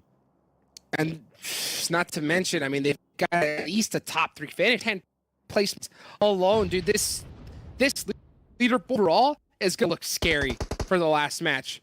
Lazarus, they don't want second place, they don't want third, they want first place. Panthers are in the same boat. You still got Shifan though, one of the top fraggers for Nova, one of the deadliest teams in the lobby alive. You saw him just take out Dope Esports all by himself. So definitely a factor that you have to consider. He's going to have to send a V into this rock. And it looks like it's just barely inside. So he's going to be able to extend this play just a little bit longer.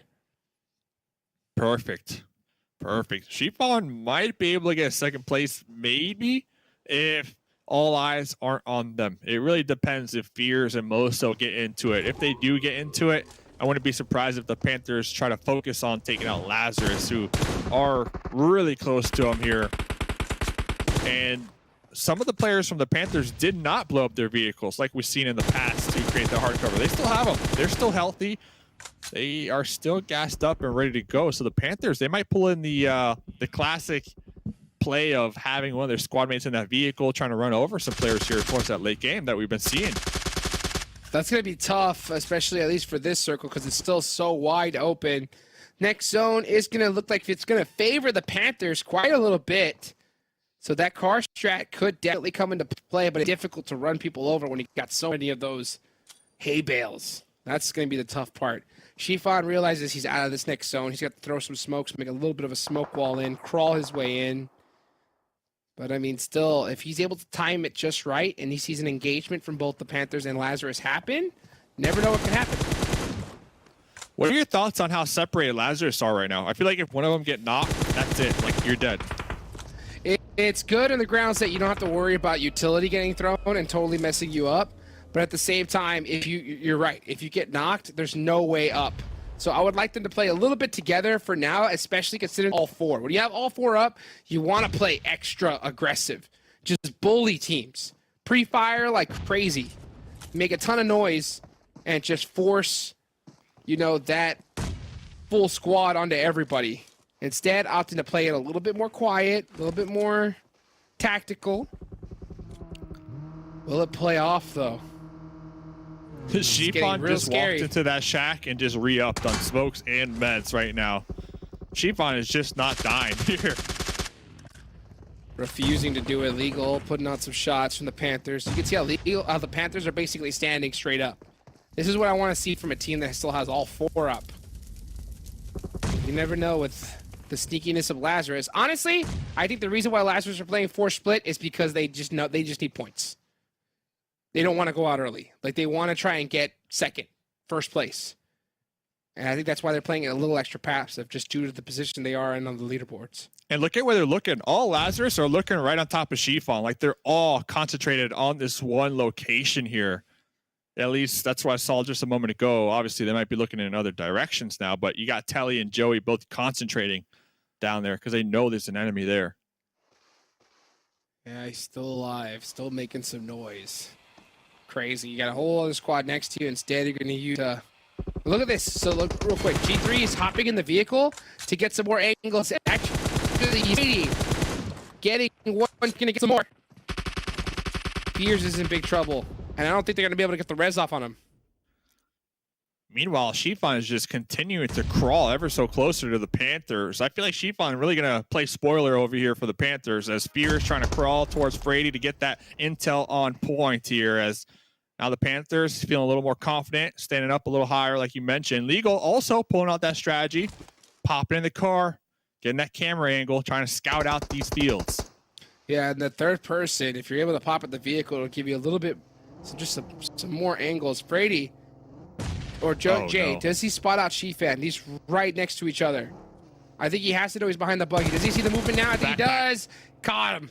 Backpack. Got to take it off. Gets up to get the thirst. And Shifan still into play here, making chaos on the battlefield. Chaos for the Panthers. Is that another one? At that. Chaos for the Panthers. Oh, doing the pre-fire here. Anticipating the revive, and Telly getting that support right there to take out Shifan. Now, is Lazarus going to stand up straight? Are they going to go and apply the pressure? That's exactly what they should do. Nice shots, though. But there goes Telly with another knock. I mean, we all stand up. Instead, so much at risk. Don't take a chance. Playing it super careful. There's only one left alive. And then finally, they stand up and realize that we got this in the bag. Let's take it home. A big, and I mean big game for Lazarus. I guarantee you. Them, their squad, you know, people, their managers, coaches, and fans all just went, just a huge sigh of relief on that one. That's how you clutch it up. That's how you clutch it up, dude. I can see right now the sweat just dropping from their foreheads. They got sweat on their lips. They got sweat on their fingertips. Like, that was a sweaty match. And not only for them, that chicken dinner should definitely help them out, considering they were in second to last. It will also be a nice game for the Panthers for that second place. So these two teams just clutching it out with only one more game to go. Talk about the timing here. That is going to open it up for them. And it's going to be a close call for Yo, for 19E, and Pro Era. So, Hot Jukes, this last match, it is close because there's so many teams just grouped on top of one another that it's really going to be do or die. Man, I guarantee you 19 are to bite their nails right now, because seeing Lazarus and the Panthers both pop off in 1 and 2, that is worst case scenario for all the teams that thought that they were going to be okay. Let's take a look at the second page here as we go on over. Yo was the squad that needed some big points, and they came up empty-handed with only 2 in this game. I mean, Dave, when we check out the overall leaderboards, yeah, just yo, dude. That's all they're gonna be saying. I think that chicken dinner just bumped out Yo from their healthy position all day long in that 16th to 15th spot. And now that things are heating up, oh man, 19E, they're gonna be so close from the Panthers here. Shifan, though, deadly, the man that doesn't die. Yeah, deadly. It could have went either way. Shifan could have concentrated on the Lazarus squad, could have definitely thrown a wrench in their plan, but instead was closer to the Panthers and knocking out, and I think even killing 2 of them towards that end game there. So congrats to Shifan on that huge grenade onto that shack on the dope as well. They're definitely going to be watching out for you here in their final match of the evening. And ladies and gentlemen, one more game to go for league play. These players, they are currently preparing for that game. They are getting their game day outfits on, and you can get your game day outfit on as well, just like the players. Go into the PUBG Mobile game, go to the store. The PMPL 2021 Fall Special Crate is on sale, baby. One more game to go. League play, week number 3, do or die. It all comes down to this. Who will make it to that last super weekend? Well, don't go anywhere. One more game to go. We'll be right back.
OnePlus 9 Pro. The OnePlus 9 Pro. Oh my God, this phone feels incredible.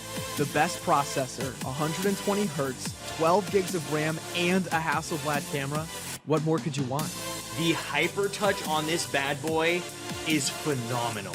The best model of OnePlus phone I have used to date.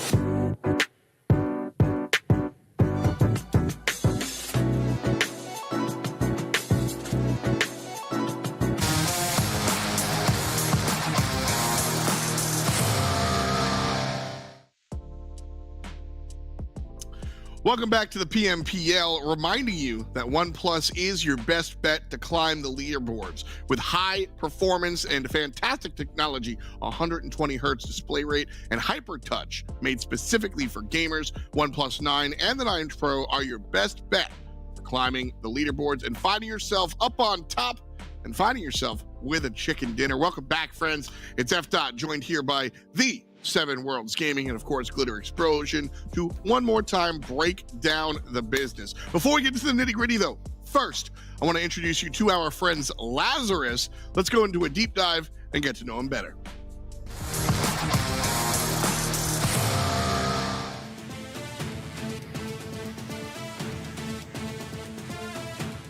Hey, what's up, everyone? I'm here with Telly from Lazarus. Telly, man, welcome back to the big stage. I kind of wanted to ask, what are your expectations for Season 2 of PMPL NA? Our expectations are just to go out there and prove ourselves as one of the most dominant North American teams, and, of course, just finishing up top 5 after finals to take our competition to the next level. Well, the next level is the America's Championship. What are you expecting for your team if you guys qualify to that harder competition? Well, from my understanding, there's a PMGC slot on the line for the Americas winner, so our expectation is to go in there and win that event, of course. Dang, I like it, the confidence that's there. You know, you've been doing this for a little while. What have you done differently this season compared to previous seasons? We just spent most of the offseason working on just building cohesiveness in the team. Previously, I feel like my teams didn't have a lot of synergy, and we were more just a team that got on the game and played during tournament times. And this one, we built friendships first and just trust in one another to be the best that we can be. And then we started adding on the strategical improvements and stuff like that. And it's going pretty well so far. There it is, the power of friendship right there. All right, well, given that we're almost at the end of the year, what are your biggest hopes to close out the year? Biggest hope would be PMGC. We understand how difficult that is, but there still is possibility on the line for us. So we're just, everything that we do, we're working toward that goal, whether that be going through PMPL NA, then to Americas, whatever we need to do, that's what we're trying to achieve right now. Yeah, well, it seems like you guys have been doing a pretty good job so far. Best of luck for the rest of the tournament, brother. Thank you so much.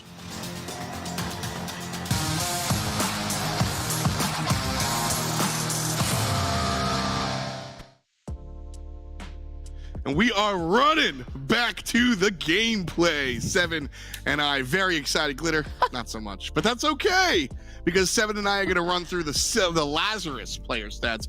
Telly giving us a bit of insight to him and the pink team. But 7, let's take a look at the numbers behind Lazarus. Yeah, and talking about Telly, as we pull up the stats from that last match, Telly, so far today, he's currently the one that's carrying the squad in kills, and that's why. I mean, today overall, he has 5 kills, and he was able to get 4 of those 5 kills in that last match, 466 damage as well. Then we move on to Joey. Joey, for him to be able to actually collect 2 kills right there, even though he had 0 knocks. Great awareness, Joey. I like it. Keep on stealing them kills. We have Fears there with 1 kill, 1 knock, and then we move on to G3. Look at this, might be one of the most impressive stats I've actually ever seen. What, G3? We've seen your quick scopes back in Miramar, and now you're going to be able to put up 64 damage and 2 kills with also the most average survival time alongside Joey too. That is just quite impressive, because I don't think Glitter, have we ever seen anything like that? No. That little damage and 2 kills? Yeah, I don't think so. That's efficiency at its finest. Okay, we talk about making sure that they make their shots count, and that's exactly what he did. Yep. G3 with the 6-4. Love to see it. Lazarus, an exciting team to watch. Telly and Joey, Fears and G3. Hope they're able to kind of pick things up and keep pushing forward. I think it'd be pretty cool to watch this team kind of stand up. Lazarus, an interesting squad for sure, going with a roster change this time around. So hopefully they can keep things moving because these are the numbers that count. Ooh. Knights overall, number 1, 106. That is a big jump between them and Nova, Glitter. Yeah, big jump, but Nova made a big jump themselves back up. They were in 7th, I think, after our last match, and now they're up in 2nd. And look, I mean, you can see how close these scores are, so it's possible we'll see some more massive changes, 73 down to 71, 71, 71, 70. So between 2nd and 6th, this is a very, very tight race, but even more impressive that Nova is in 2nd and WallStreetBets is in 5th right now with 0 chicken dinners to their name. That is just because of consistent gameplay over this past week, so huge kudos to them. But of course, we got to keep looking down because Dope Esports is now in 8th place, 7. So things are starting to continue to look good for them, while others at the bottom, 19 Esports, has dropped down to 15th place. You know what it is? I gave them that good curse. I gave them that motivation that they needed. Alongside with Pro Era and Boring Protocol, currently they're sitting with 48 points. And one team that we definitely have to look at those two is going to be Boring Protocol because they're done with their matches for today. They got to watch out for the likes of Lazarus, 19 Esports. I mean, what's going on with 19 Esports? Are they kind of in a way sandbagging too? Or are they just throwing? We'll have to wait and find out until that last match. The Panthers have definitely stepped it up in a big way here, being able to get 16 points. And now we go to the teams that are on that cusp of elimination. We have Yo with 33 points. We have the Hitlist with 25 points. UYU with 17 points. UYU, you're definitely not going to make it into the Super Weekend. Let me just be the bearer of bad news because there's no way you're going to be able to clutch up that match considering that 19 Esports still has a match left. Lazarus still has a match left. So why not? Let's just go into the bubble graphic. Because with this one, we're going to be able to see how some of these teams are also looking. You see, 19 Esports, technically, to qualify, they just need an extra 2 points, which we know they're definitely able to do. The Panthers needs an extra 4 points, which, I mean, another team we know they're capable of. Now, it comes down to Yo, the Hitlist, and UYU for me, Glitter. And you know what? Before we even talk about their points and all that stuff, out of those 3 teams, which one is the one that you think has the highest chance of qualifying? I mean, my gut says the Hitlist, but they would need one of those games that we saw them having at the beginning of the season that I don't know that they can do. Yo is the closest, obviously, in points, but I mean, this is kind of hard. Yeah, I was gonna say Yo. I was gonna jump on that Hot Jukes train. I kind of want to back them up. They do have a longer. They are closer to those points, right? But some of those teams are gonna be playing in the next match too. I feel like Yo just has had the much better second day here today. I got faith in Spring. I'll give you that. I mean, I think it is tough kind of looking at any of those teams on the bottom side. All of them have had a couple of moments, but again, you know, consistency is where I always look. I just haven't seen it from these squads, so it's going to be tough. They have one last shot to do it. I just don't know where I'm going to be. I am surprised to see some of the teams up at the top, though. Happily surprised as we shout out Nova as they've made their jump from, like you said, I think 7 to 2. Yep. Let us know who you are surprised about. Hashtag PMPL. Get at us on Twitter, on Facebook, on YouTube, even in the chat right here. You can just spam in the chat. I promise you, it's exactly what we want. And we will see what you've got to say regarding the PUBG Mobile Pro League as we look forward into the Super Weekend. Only a couple of teams can make it. We got to shave off 3, and it all comes down to this. I'm very excited to see who winds up in our Super Weekend as we make our trip to Miramar for the final time in league play, period. That's it. Group B, C, D, and E will be heading it out. Ghost, Illuminati, Boring, and Ogilvy will not be a part of the action, and neither will my analysts. Say goodbye to Seven and Glitter and say hello one more time to our commentators. You know them. You love them. I know I do. Say hello for the 5th and final time. Hot Jukes and Mustache Dave.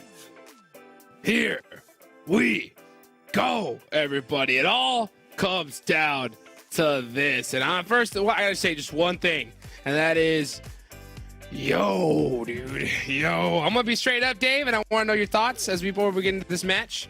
Personally, my opinion, hate to say it, you? Not a chance in hell. No way they're gonna make it, right?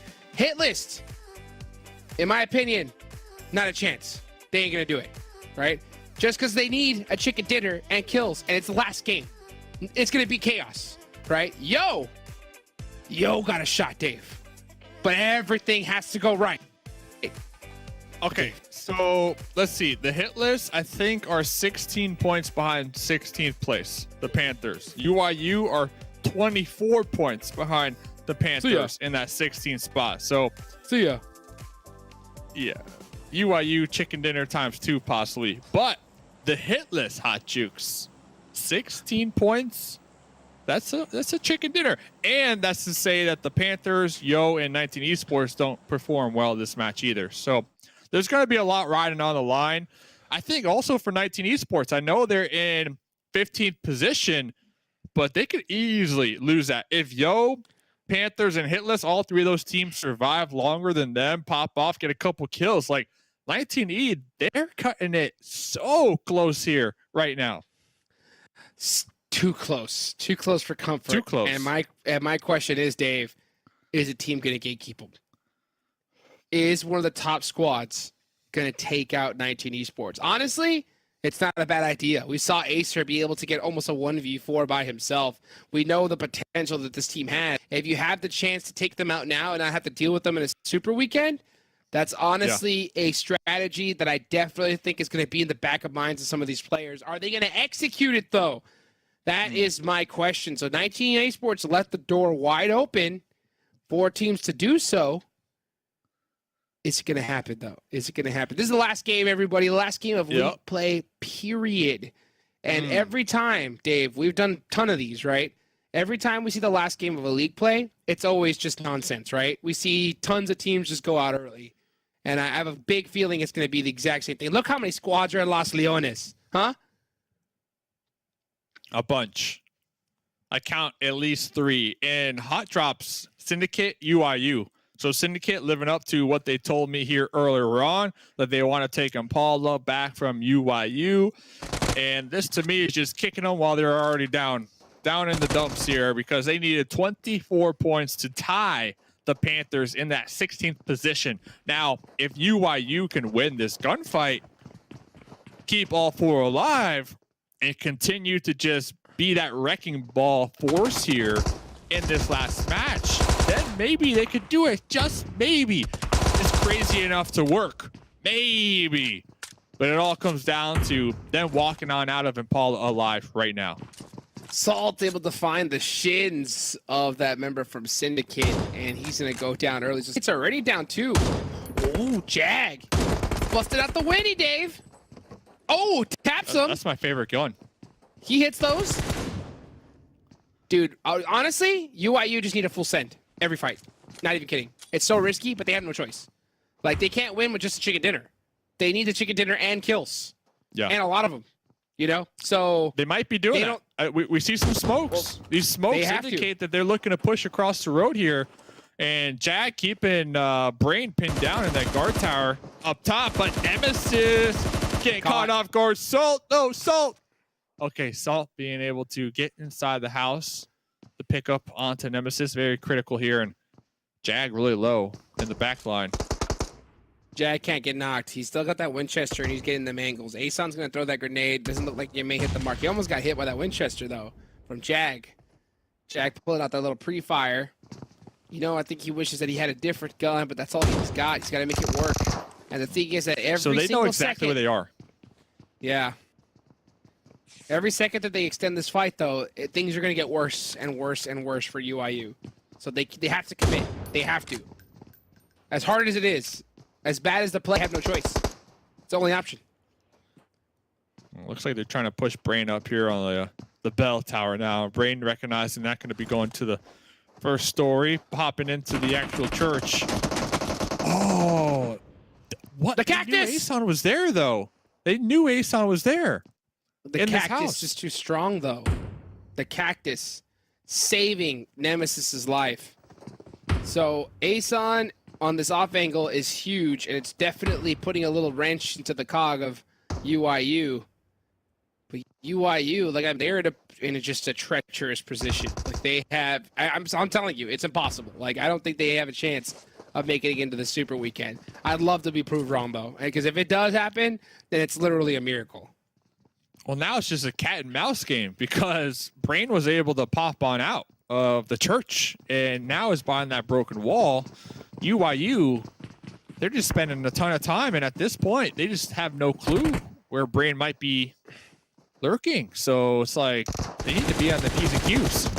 Jag has got no business being out there in that angle. He's not doing anything for his team. He needs to come help him out or go get some loot to do something. Beautiful shots from UYU do finally shut down that off angle. So here they go against Syndicate. Now Syndicate's only running a 3-man, so that's only 3 kills that UYU can get.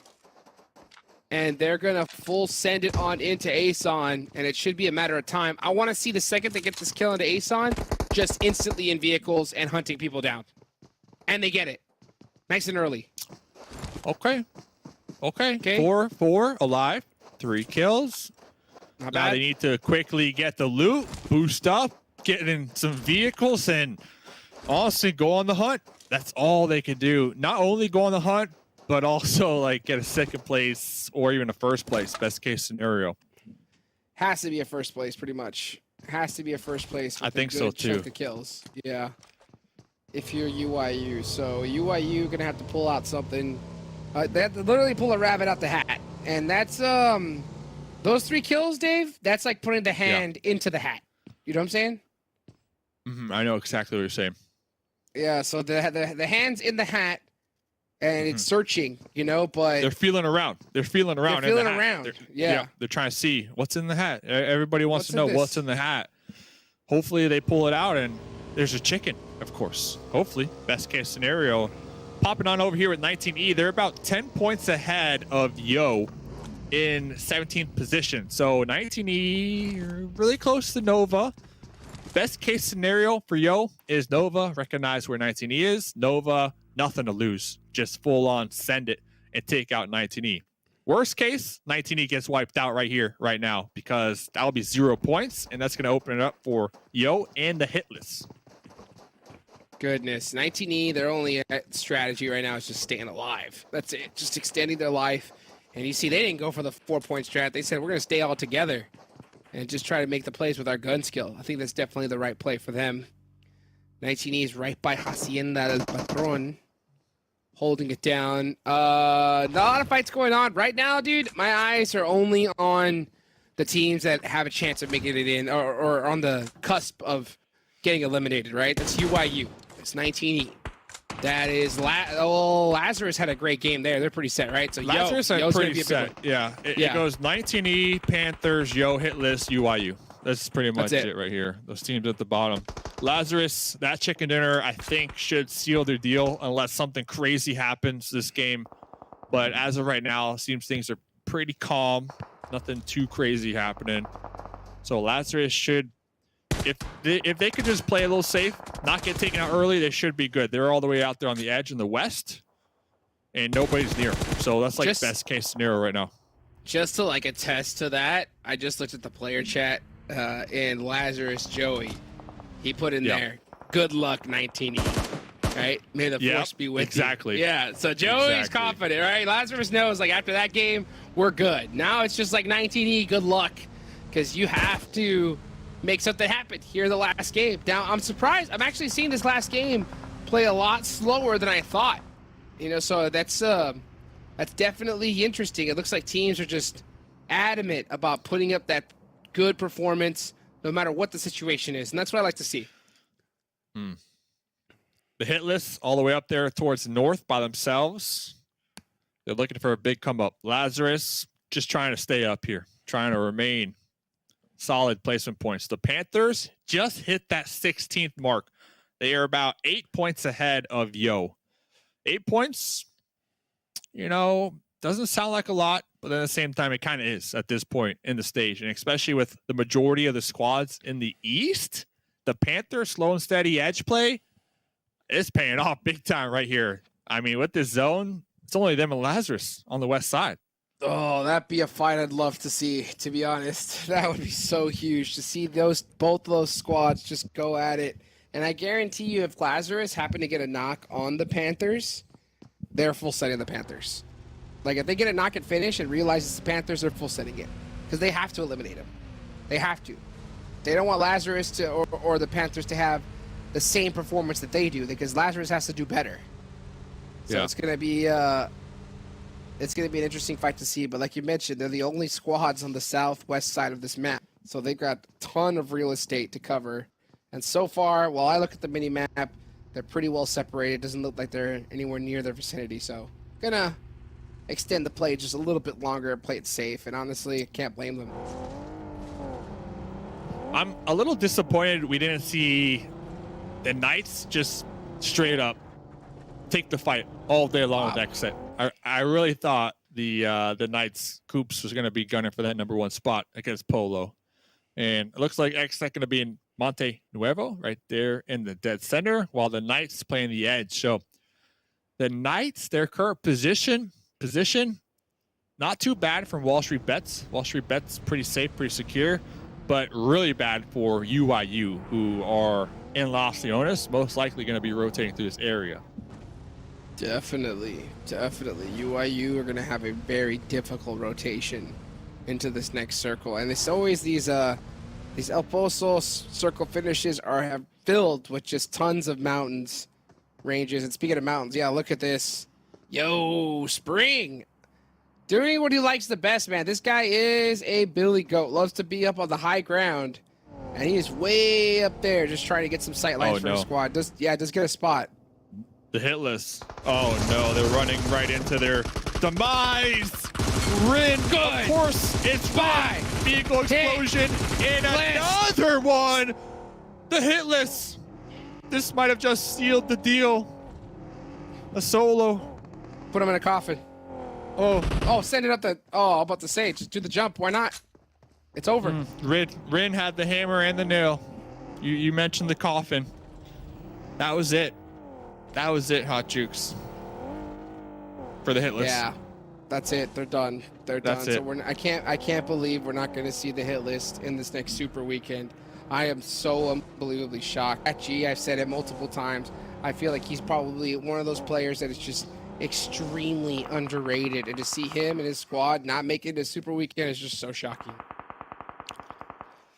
Well, you never know. Teams, players, they get picked up all the time. Yeah, they get picked up all the time. Oh, that. Yeah, I was about to say, I thought you said you never know about making it in.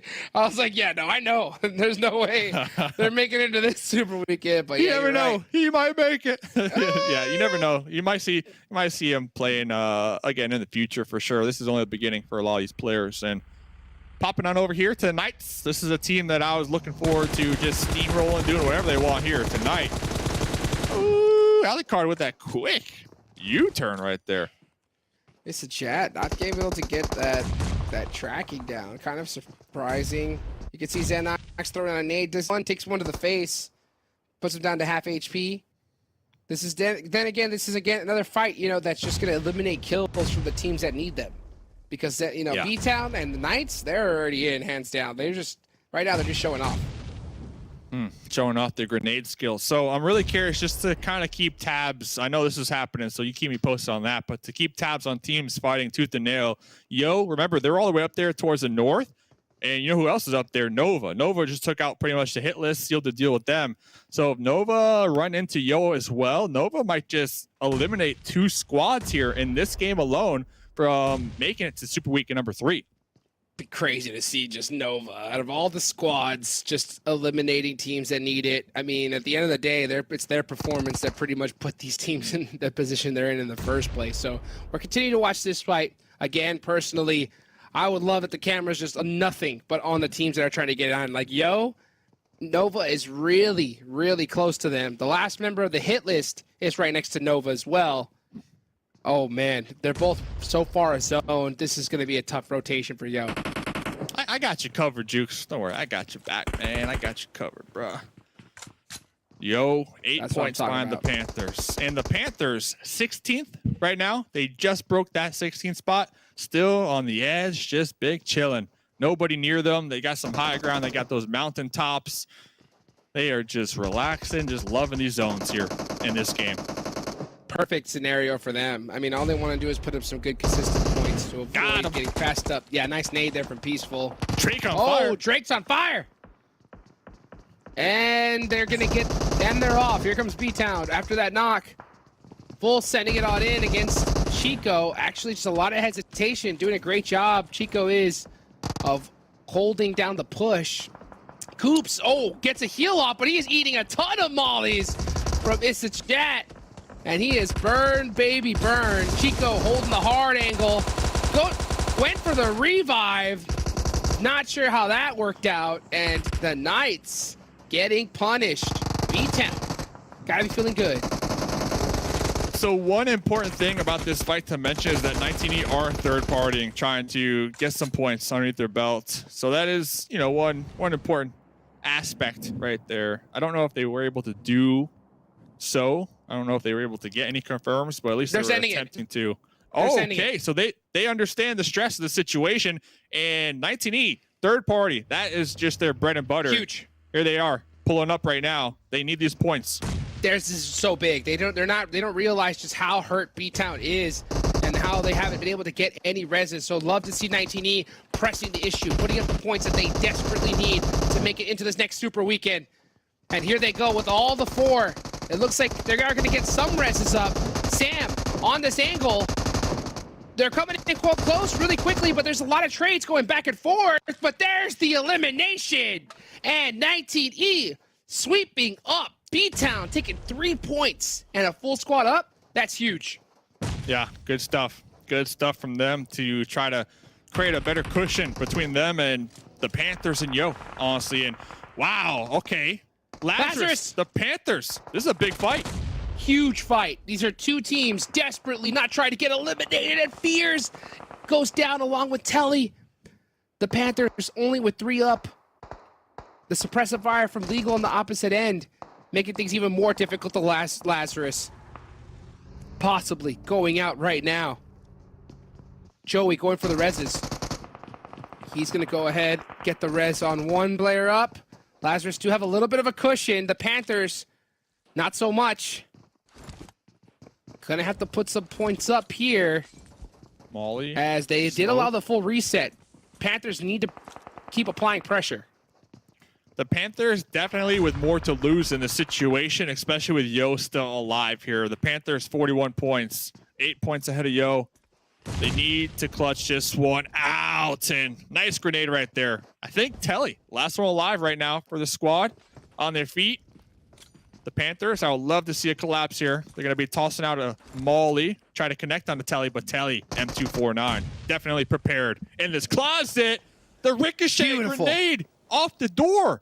The bank is open for Telly, and with that, he started to pop on out, get some peeks, putting some shots down range.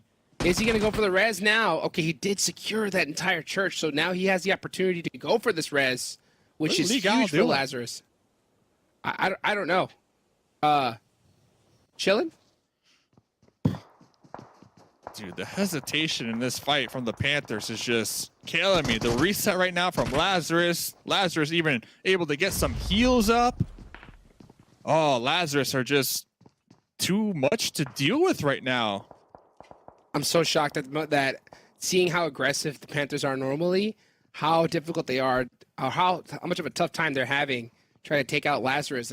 Again, no idea what he's doing on this off angle. He needs to come help out his squad and eliminate this team, because the teams that desperately need points, if they happen to be anywhere near here, they're going to go for that third party. So far, so good. There ain't nobody in that direction.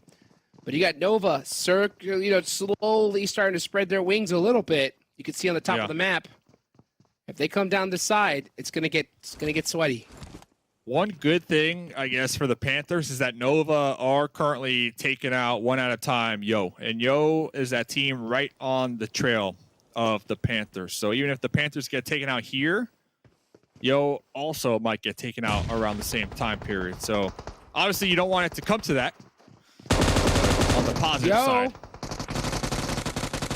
Nice shot there. It's just Joey up left with the gun switch in the open. Extending the play just a little bit longer. Looks like he's going to go outside to the right and flank them. While getting off this first aid. We did see Yo pick up one of the kills on the Nova, which is really great for them. But Yo still needs to pop off. And they need the Panthers to get eliminated by Joey. It's just Joey by himself. Legal still out there. Like this could be a 3v1. This could be a 3-1. It could be easy, right? But you know, there's still option to have that split. Legal is putting pressure though. Legal did get another knock on to Nova. So it looks like he is just getting points on the other end of things. And there goes Joey, finally. So Panthers putting up some much needed points. Oof, close though. I still think that's pretty close. All things considered. Done. They're done. UIU. Done. So now it's up to Purge. Yo, Purge. No kills on the squad. They came into this match about 8 points behind the Panthers. And after that one fight against Lazarus, the Panthers got a couple kills. They got 3 up. And now within a top-notch situation. Purge. But Purge, can't you clutch it out? This is your moment. You have to. It's hard to make a name for yourself, and he gets hit really hard. He's only got a bandage. He's going to have to do it against one of the best CQC fighters in this tournament and can't get it done. Yo, eliminated. Panthers, hands in the air. So excited. Wow, what a way to get things finished here. And it looks like, Legal still putting up pressure. That's it. That's all she wrote. That's all she wrote. Yeah, the hit list, they still got one alive, but the hit list needed like 20 points. So I don't know about that, but I guess Legal applying that pressure on Nova did pay off. You know, I get the play. I get that off angle to cover it, but I just definitely feel like they could have finished that Lazarus fight a lot sooner.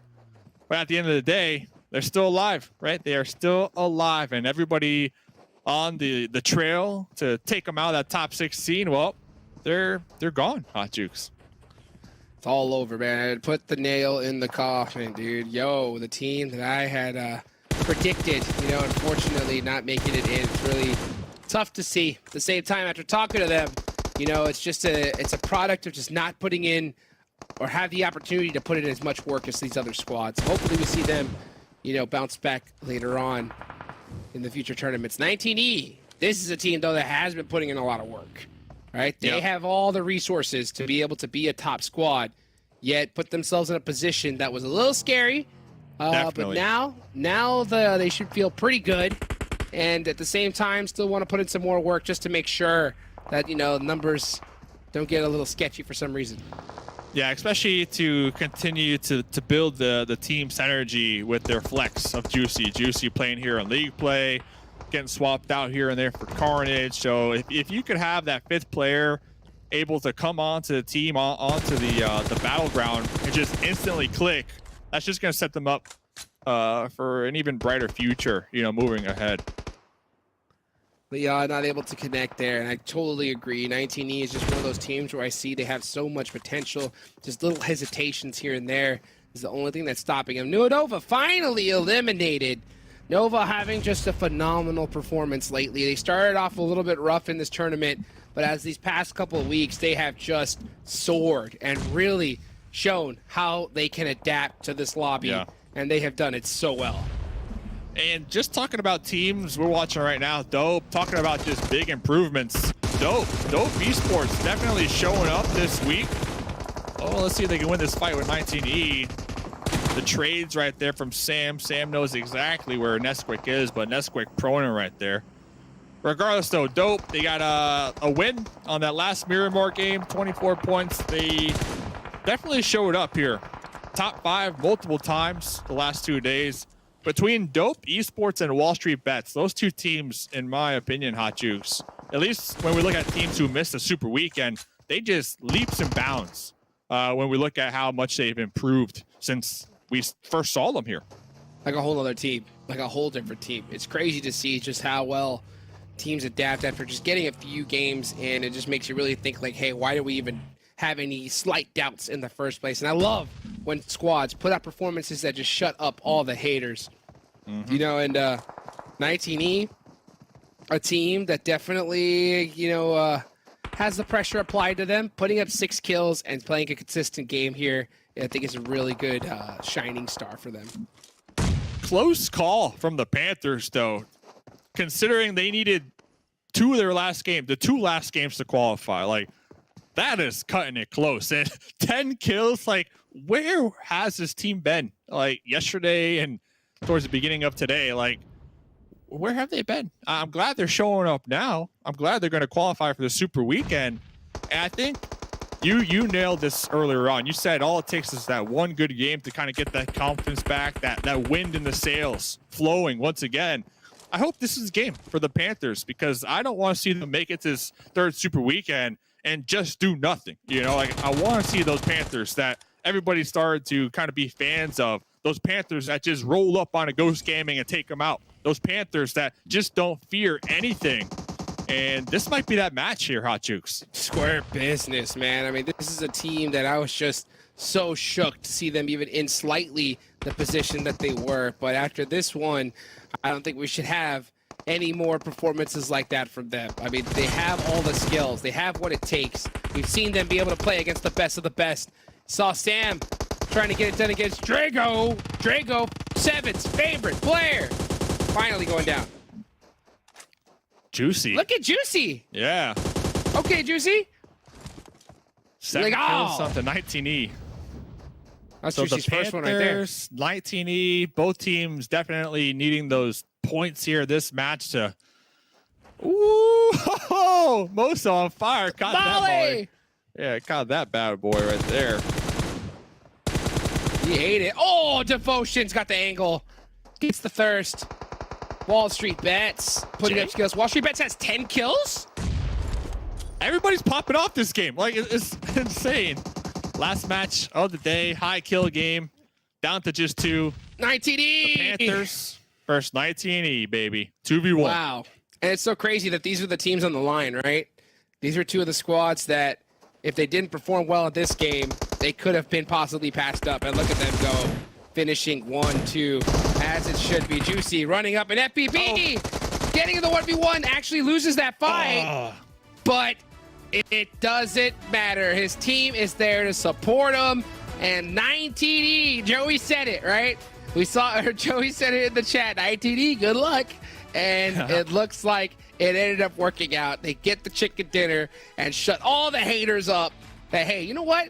We were just taking it easy, you know? We were just taking it easy these past 2 days. I know that we were kind of in trouble there, but let's just shut y'all up real quick. Love to see it. I know the goal here was just top 16, but we had a lot of teams that a lot of people wouldn't have guessed would be down here at the bottom, cutting it this close. So very fortunate for them to really pull out all the stops here towards the later half of the evening. 19E, one of those teams, because they've just been slowly climbing down these leaderboards, and now finally with that last game, winner chicken dinner, they're going to be solid up there in that top 16. Same thing with the Panthers. I, not going to lie, I might have counted them out here in game number 1 of today just because of their day 1 performance yesterday. But I'm happy for them, man. I'm happy that they are back in the game once again to just show up in the final Super Weekend.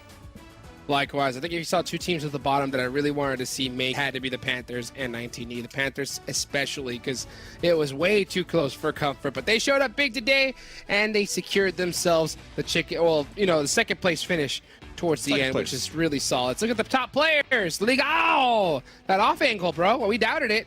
Ended up working out pretty good for him. Look at Drago with the 999. And that's the role, 999. In Legal, that's the role that they play every single game, right? Like every single game, they're always protecting their squad, kind of playing the Guardian to make sure that nobody can rotate and get behind the squad.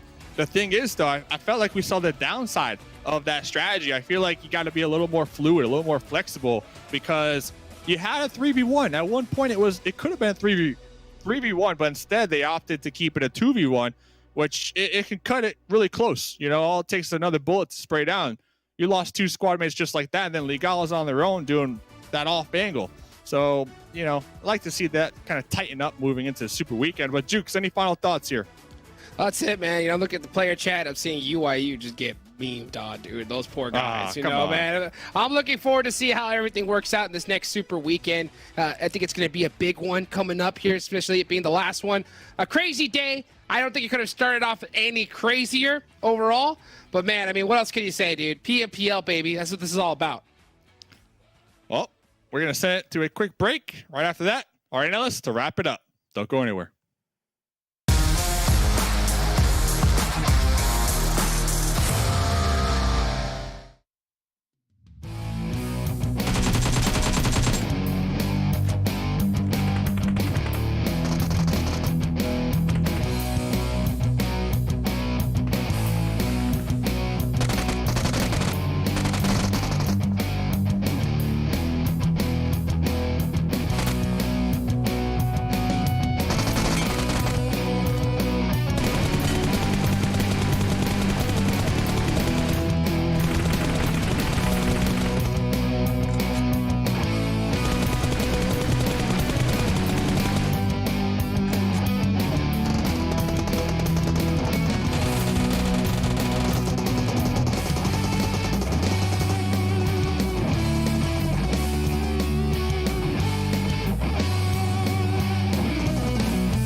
The OnePlus 9 Pro. The OnePlus 9 Pro. Oh my god, this phone feels incredible. The best processor, 120 hertz, 12 gigs of RAM, and a Hasselblad camera. What more could you want? The hyper touch on this bad boy is phenomenal. The best model of OnePlus phone I have used to date.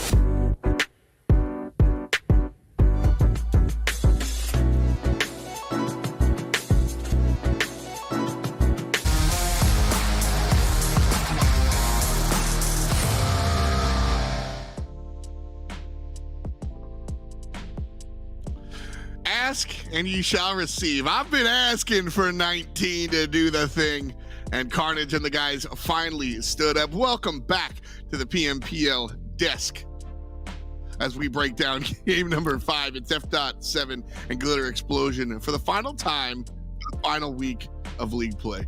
Show me the numbers. Let's take a look at the overall numbers and see who is going where. Knights up on top, Glitter. Interesting to see WallStreetBets at numero dos.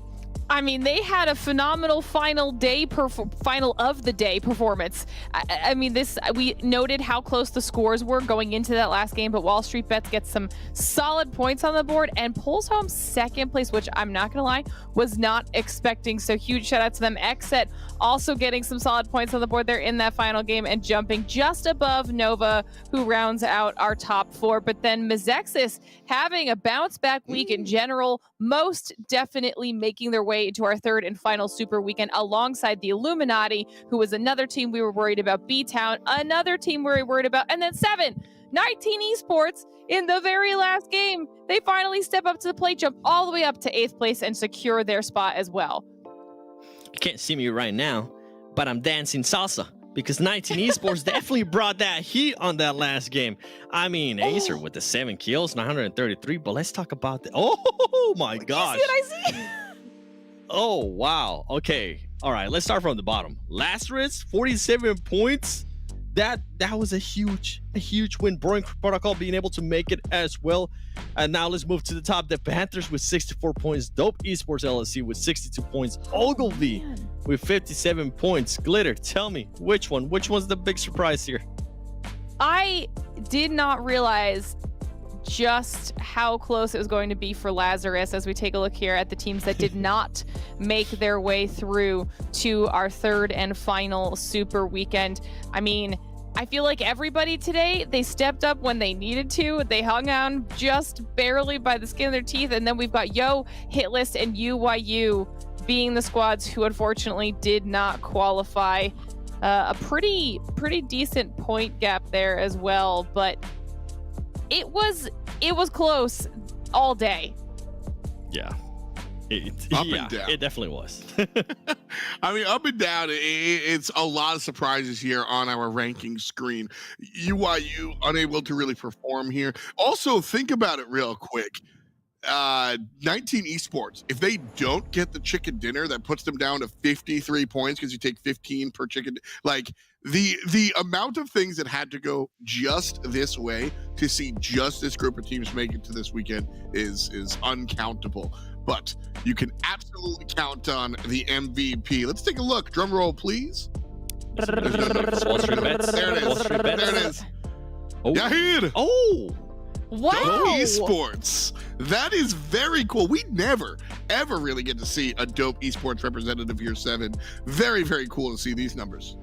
Yeah, cool indeed. I mean, this was a team that, hey, I know why I took this graphic now. I see what you did, Glitter.